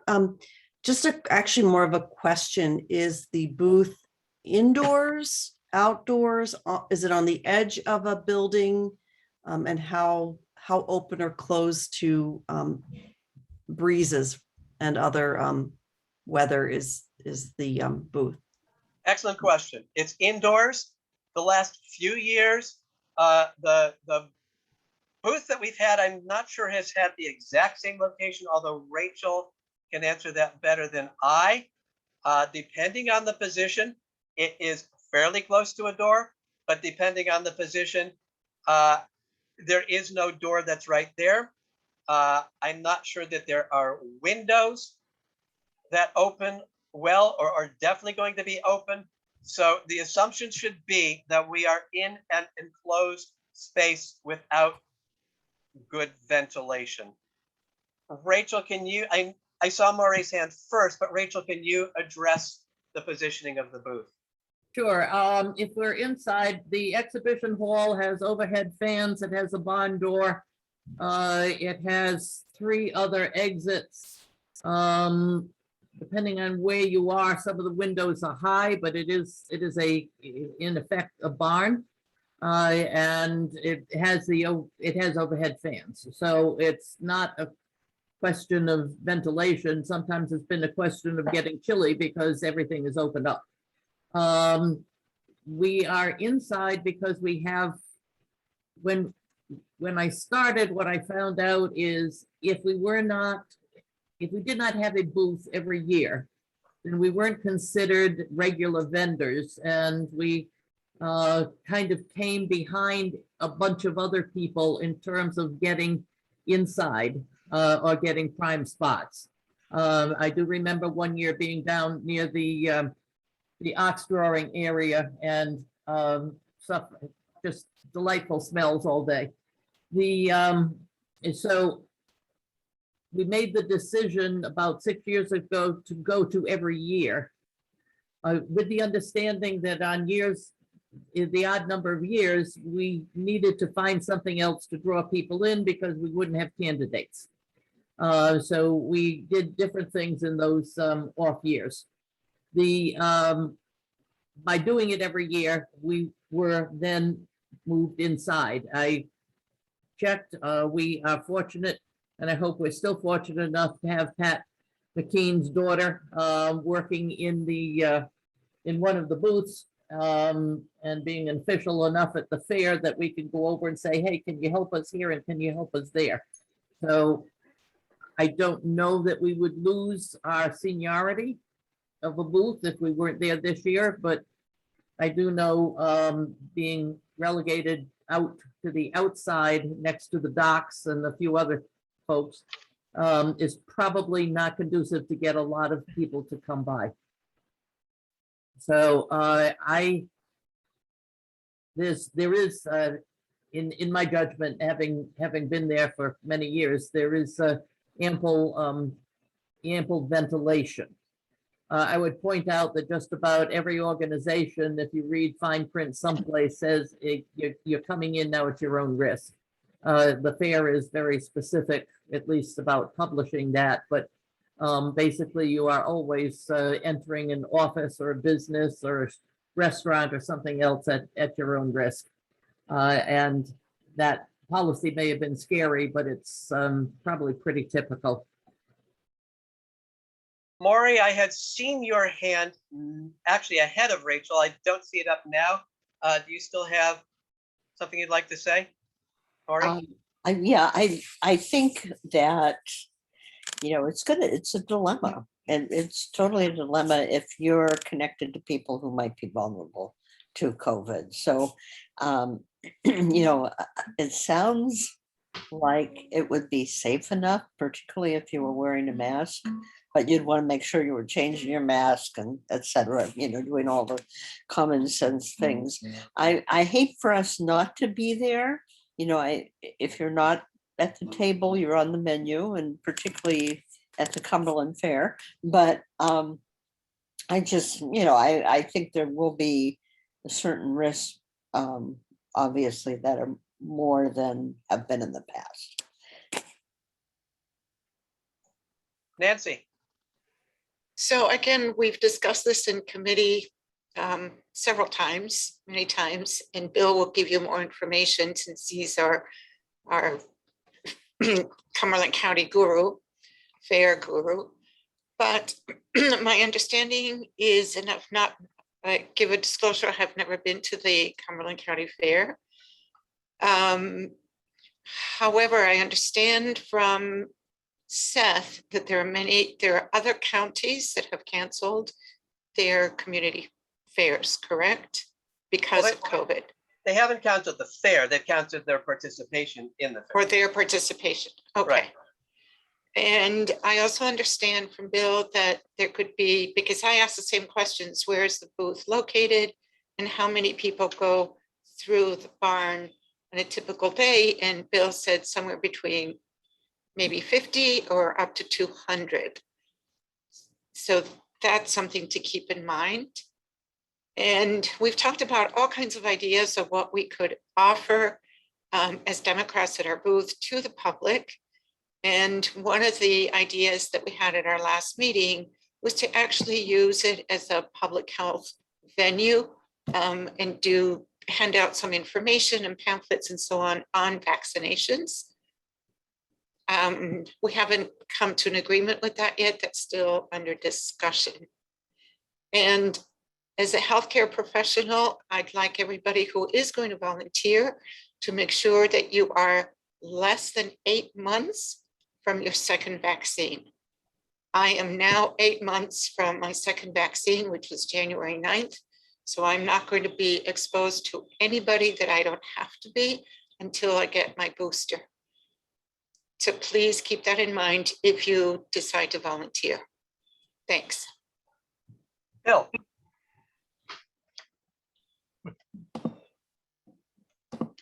Put the hand down first. Okay, we have been in communication with the fair, and unlike some years where we were expected to have the booth staffed at all times, that rule has been relaxed.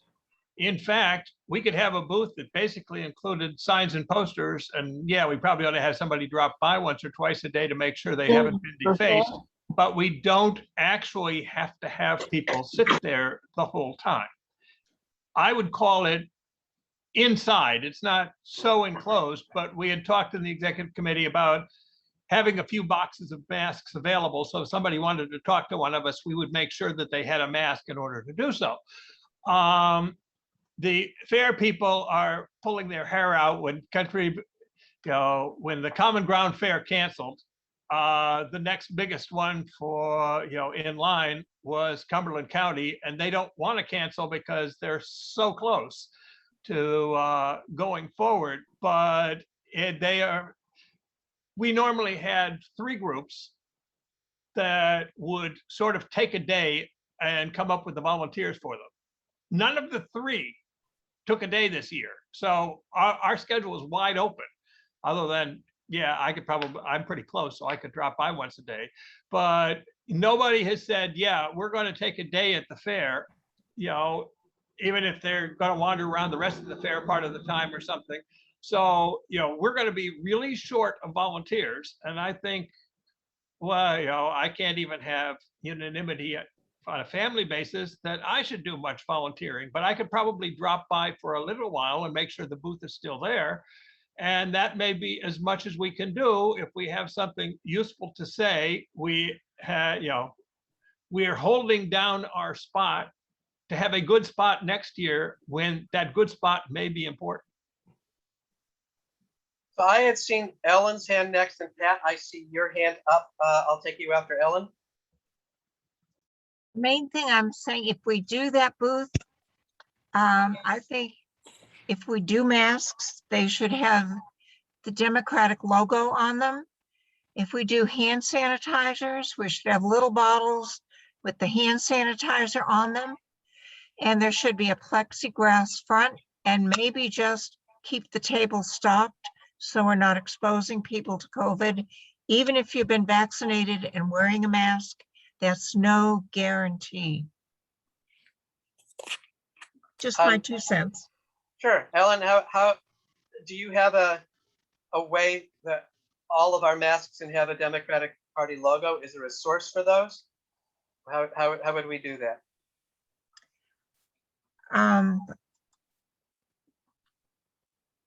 A lot of organizations have their logos on their mask. A lot of the restaurants now do. The DEA had a whole group for all of their outreach they've been doing. So there must be printers in the area that are doing on mask logos. The fair's in 2 weeks. If that is something that this group votes for, somebody needs to be prepared to obtain those masks, is all I can say. Again, when we make proposals for things that should happen, unless we're volunteering ourselves, it's all dependent on whether somebody else is able to do that. Maury? Oh. I'm sorry. I apologize. Pat, you were next. Thank you. I apologize. My bad. First of all, American Roots in Westbrook could do the math for you, I'm sure. But we still have an inn with the Cumberland Fair. I'm telling you, they're in a major turmoil. There's not going to be a lot of people there. We don't have any way to set up any plexiglass to protect us. I think it's a lost cause of this year. Can you say a little bit more about Cumberland Fair in terms of the organization and being concerned? Well, I am dear friends with the girl that does this, and my daughter is her assistant.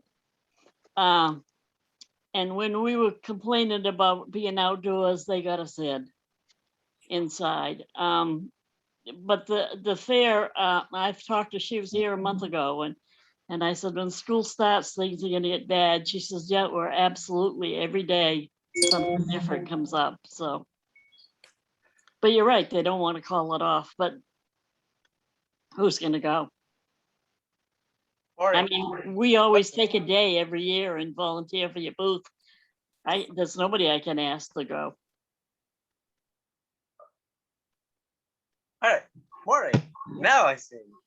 Well, the other person I kind of wanted to hear from was Mr. Flaherty. I presume I think he's still on the call. Larry, is Larry there? He is still on the call. I'm here. And Larry, I'm just wondering what your thoughts are, because, you know, we certainly Bill had talked to us about volunteering from the Lake region, but I held off a bit, only because I'm just worried about them canceling, or, you know, it's like, who feels comfortable and what are going to be the circumstances. I mean, I think that just practical questions. And my problem is most of our folks are going to be well vaccinated. I'm not worried about our folks, but I wouldn't, a lot of them are older, you know, and people who have time to volunteer are older and therefore also more vulnerable. So I'm just throwing all of that out. I guess the only other thing I would say is, I don't know, you know, I think that's a nice little idea about the masks and the hand sanitizer, but I think people are up to here with information about staying safe. You know, I think most people know that. I don't know that that's what we should have at our booth. I would be more inclined to have lots of stuff, if we do it, lots of stuff about Janet Mills and the upcoming election next year, because we're already in the election cycle. Thank you. Eli, I had seen your hand.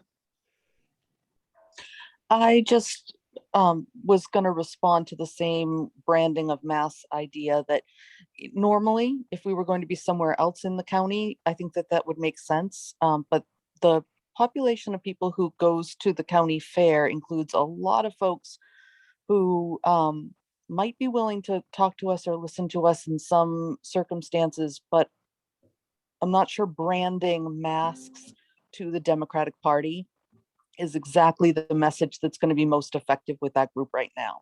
So I would, while I'd normally be in favor of branding, I don't think that particular branding isn't going to work in our favor right this minute. Thanks. Larry, I saw your hand flash up and then come back down.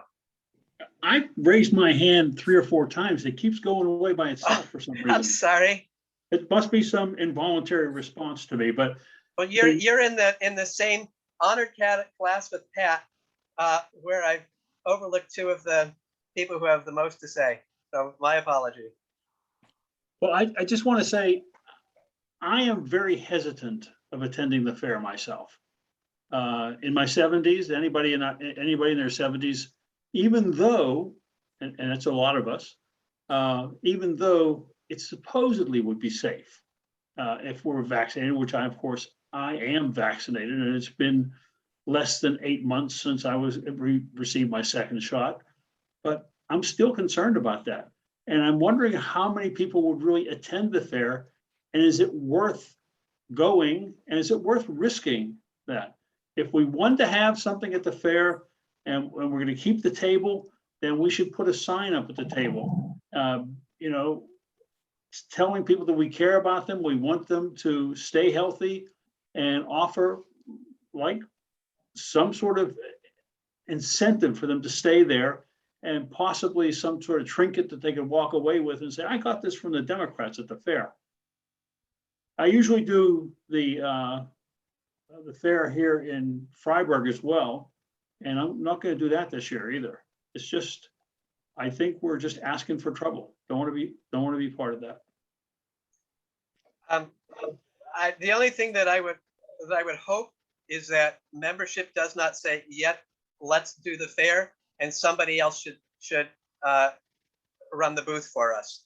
I would hope that people who vote for doing the fair would be willing to spend at least a little time at the fair, because I'm not a big fan of voting to have other people do the work and take risks. Is there any more discussion on the Cumberland Fair? Does anyone want to make a motion?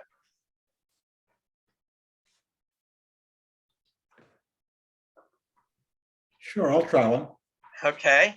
So it seems to me, and I'll start it with a comment based on Bill's comment, that we've got the spot for next year. So having a presence just to save our slot is not a concern. Is that correct?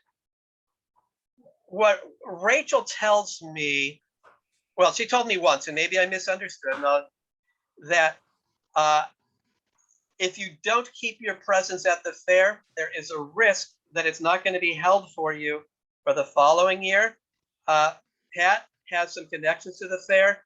Rachel suggested to me that the people who run the fair aren't necessarily great friends of Cumberland County Democrats. So I don't have an answer to that. Rachel, you have far better information on that issue than I do. Yes, and I am wearing a mask that I got from the Yarmouth Democratic Town Committee, who had these made up for their elections. So if we don't want to brand one with the Cumberland County Dems, something like this, if folks are interested, might be an option, and Megan Casey might know how she got it and how long it took to be gotten. So if you could understand me through the mask, talk to Megan Casey. The fair, we've been lucky with Pat's connections. If it were not for Pat and her daughter, the fair is run by Mike Timmons, who was the Republican representative from the town of Cumberland. And they always give a lot of good preference to the Republican groups. As a matter of fact, they have them marching in the parade. So it's the upper level of the fair really are Republicans. It's folks like Pat's daughter who really good with helping us. So you know, if we paid for it and we decide not to go there, then certainly we can say we've continued our pattern of coming every single year.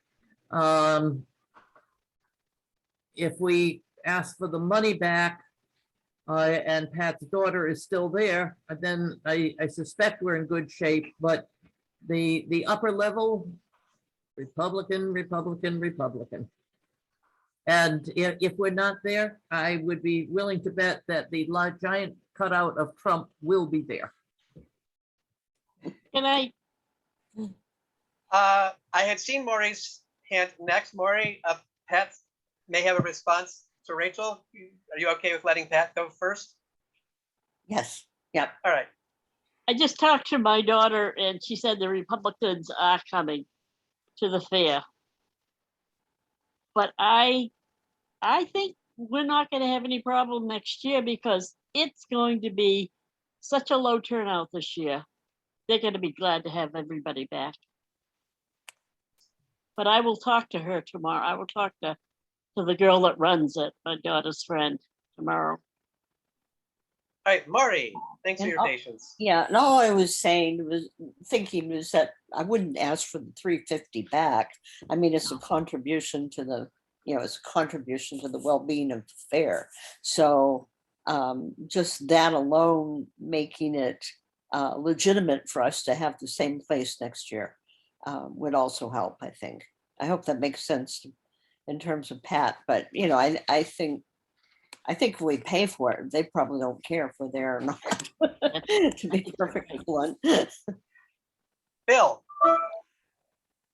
Okay, Ann Carney asked if they had waived the requirement to, for physically being there. And it was a little ambiguous. They weren't going to rigidly enforce that you be staffed all the time. It wasn't, I didn't say, well, what if I show up for between 9 and 9:15 every morning and make sure that the table is still there. But from some of the comments I got along the line, my feeling is if we did that, they would consider that adequate staffing as long as we weren't too concerned about people drawing pictures on our booth. I think on last Monday, we ended up going down to Kittery, which might have seemed like a really dumb idea, but anyway, it wasn't my idea. And what we found is a whole lot of people without masks and without too much caring about it. And I have to assume that there will be lots of people around the fair that fall into that category. And the people who don't attend the fair will be the people who are most concerned about it for health reasons. Right. I would like to propose that we have as minimum a presence as possible. Don't ask for any money back. Just say, we're having trouble coming up with volunteers to do any more than this. We'll put up a sign if we want to. If Janet Mills wants to come up with a sign that's 10 feet wide and 6 feet high, we'll put it on the wall. Whatever. And then we can put a note that, well, we don't have volunteers for all times, and that has to do with our concern for health. And that's as far as we need to go. But I think we should put in, determine and put in the minimum this year. And I guess if that has to be a motion, I can make it a motion. Is there a second? I see Al's hand and Rachel's hand are tied for second. Is there discussion about keeping the fair, keeping the booth, but having as minimal a presence as we need to keep the fair happy? Nancy, you were waving. Was that Discussion? The only reason I'm waving is because there's a very good comment on the chat list by Catherine. Do you want to read that, Seth? Sure. So Catherine has posted in chat, because of the threat of COVID-19, we have opted to place the sign that says, "We care about your health and your future. Still want to put our message out to you, the voters of Cumberland County, to urge you to exercise your patriotic duty to vote your values." I like it. So I'll also put up with the 10-foot by 6-foot picture of Janet Mills if she can come up with one, because we do have this back wall and something has to go on it. And this sign should be up closer.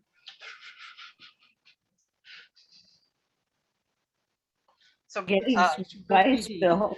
all right, well, we have a motion. We have a second.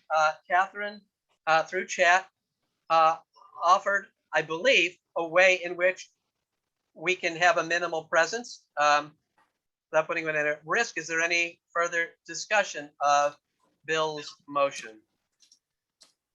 Would it be acceptable for me to work with the language a little bit in creating the signage? Because I love the statement. I just want to work with the language a little bit as a copy editor.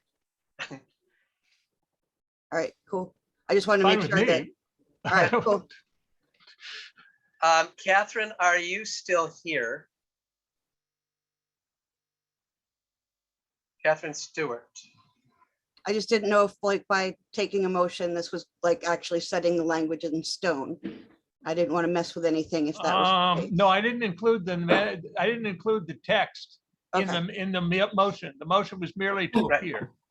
So I would interpret that motion to not direct any specific content. I think it would then be, if that motion carries, we would then have the freedom to define how we. I love the statement. I'd love to work from it. Okay, I don't see that as being in conflict with Bill's motion. Anne, is that your hand up? No, just waving. Okay. Is there any other? Oh, Maury, is your hand up again, or was this left from before? Yes, it's up again. Okay, that's fine. That's fine. All I was going to say, and I don't know if this is appropriate or not at this point, but perhaps someone should take responsibility for going over every day, once a day, just to make sure everything is fine. And just to relieve Bill of, just because he's close, he shouldn't have to take that on. So I am officially volunteering to be assigned to any day you would like me to be. Thank you. As the chair, I accept. Any other discussion of Bill's motion? Okay, Maury, if you could put there we go. All those in favor of, since I see no other discussion, all those in favor of Bill's motion, please raise your hand.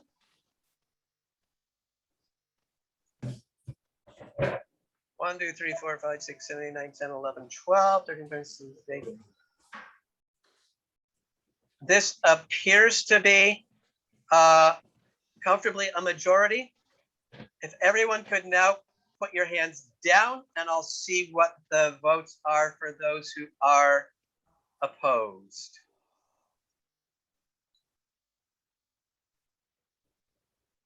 We still have a couple of hands left up. Seth Letty, Karen, Maury, Nancy, if you could lower your hands for the moment.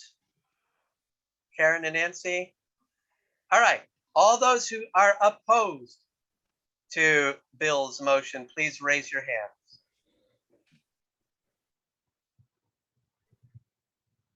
I see no votes opposed. So Cumberland County Democratic Committee will keep our booth at the Cumberland Fair. We will have a minimal presence. Angel will work on language for a sign that is consistent with what Catherine Stewart suggested to us. If we can get signs from other of our candidates, including Janet Mills, we will put those in the sign. I'm sorry, in the booth. Bill will be doing much of our contact. Maury will also take responsibility for checking in at least once. Can I get anyone else who is willing to volunteer to be part of a minimal presence at the fair? Barry, are you volunteering to be part of at least a minimal presence? Is that what your hand up means? I am. Excellent. Christina? Yes, same. Seth, I can do it as well. I can't do it on the 2nd, Okay. but I can be available. What I'm going to do is write down some names of people who are volunteering and see if we can come up with some kind of schedule.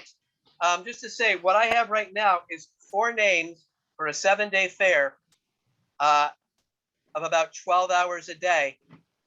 If this is the only volunteers, and I will try to drop in at least once, if this is the only volunteers that we have, then we're going to have indeed a very minimal presence and very minimal checking on what pictures have been drawn on our signs. And that's okay. That's what we will have. If we don't have any other volunteers, they don't mean to be browbeating anyone. We all have busy lives. We all have our own health concerns and our friends' health concerns and our family health concerns. So I'm just checking to see who from this group might be willing to put in some appearance, and it is no negative reflection if you can't.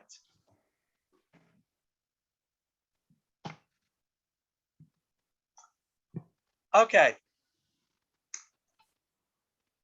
I think the last item that was formally on our agenda for this week was electing new members to the Cumberland County Democratic Committee.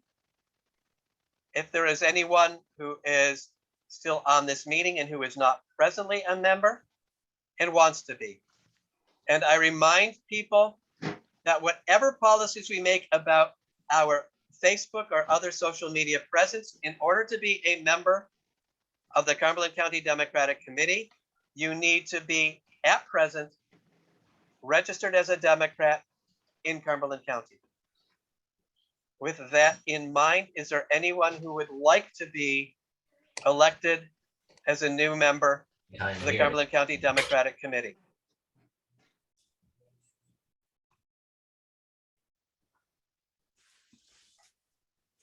I am seeing 2 hands. Well, Maury, you're already a member. Christina, you're already a member, I believe. Rosa Noreen, is that your legal name?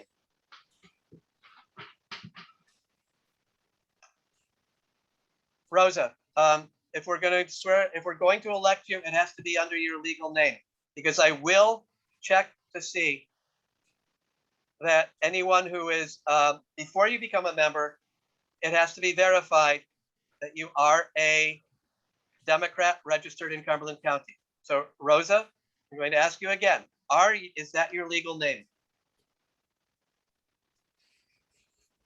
She's responding in the chat. She responded in the chat. She Okay, is.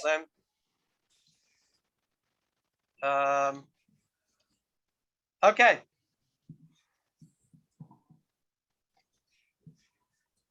Sarah, I can see your.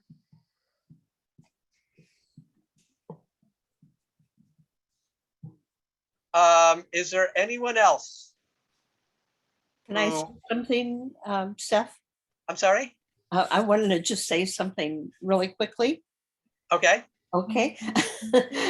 Mary Ann Morey, I'm not sure if she's still on this call, but she is from Raymond, and I really recommend that she become an official member of the Democratic Committee. And she's registered in Raymond, I'm sure, in Cumberland County. As I understand it, she's going to become the chair of the Lake Region Democrats. I'm hoping, yeah, I want her to be. And Okay. she's a great candidate for that. So that's why I don't know if she's still on the call. Or She is. not. Yes, I'm here, Maury. Oh, good, Mary Ann, good. I just wanted to make sure. I think this is when you say you want to be an official member of the committee. Okay, I'm sorry. I wasn't clear that that's what I was doing. Oh, no, that's okay. I just want to make sure. Fine. Yeah, yes, I will. Yes, I would like to become a member. Thank you. Okay. There are 3 names that are proposed: Rosa Noreen, Sarah Gormady, Mary Ann Maury. Is there any objection to any of them being accepted as members of the Cumberland County Democratic Committee? And I'm not taking the hands up right now as objections. Those are just hands that are left up from before, from Rosa, Sarah, and Maury. Yep. In the case of Sarah, when did she become a resident of Cumberland County again? Maybe she already is, but she was at one point and then wasn't for a while. That happens. People move. I have residency in Portland. You're a registered voter in Eastport, Sarah. Are you registered as a Democrat in Cumberland County? Yes, and I have the card in front of me if you want to see it. Okay. Do I need to show it? Because I'm pretty Yes, sure no, no. yes, it Yeah, needs to okay, be that's what I verified. And according to Vote Builder, Sarah is still registered in Eastport. Vote Builder is not updated on a weekly basis. Sarah, we don't need to given debate this. election years. We don't need to debate this.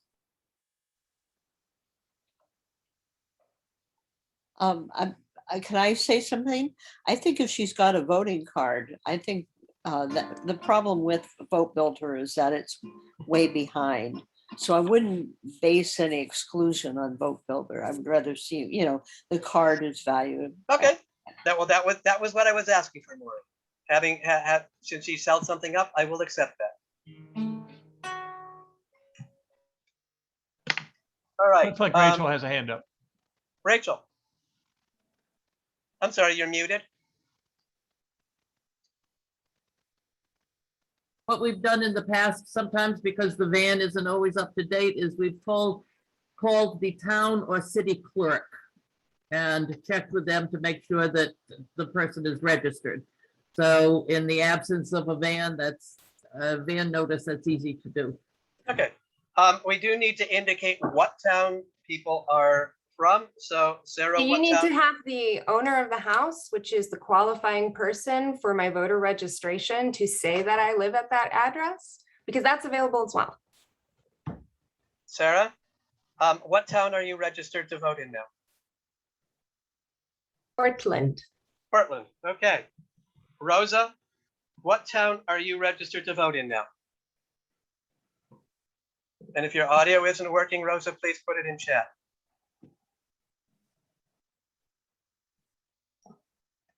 I'm trying to access that. Portland. Okay, Rosa is saying that she's in Portland. Very good. Mary Ann, I think we were told that you're in Raymond. Yes, that's correct. Okay.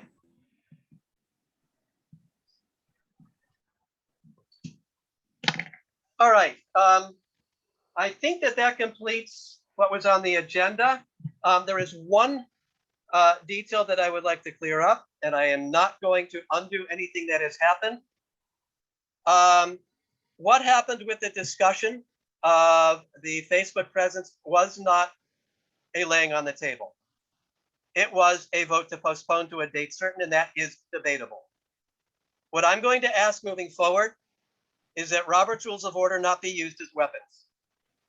If you're going to make a point under Roberts, you need to be certain that you're correct. Because misusing Roberts to achieve a result is very much against what Roberts wants to accomplish. It's very much against how this group should operate. Ellen, this isn't really a matter for discussion right now. What was done earlier was a vote to postpone to a time certain, and that's debatable, which I wasn't able to look at that time. Ellen, if you have a comment on that. Ellen? I see your hand up. I'm sorry, you're muted if you're speaking.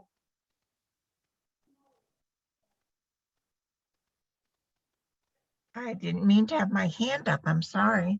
Okay, no, I saw your hand waving, and that's how some people catch my attention. No, it wasn't No, on my okay, I'm end. sorry. No, I apologize. Does anybody have, and people who were elected today become members at the next meeting? Does anybody else have anything else for us for today?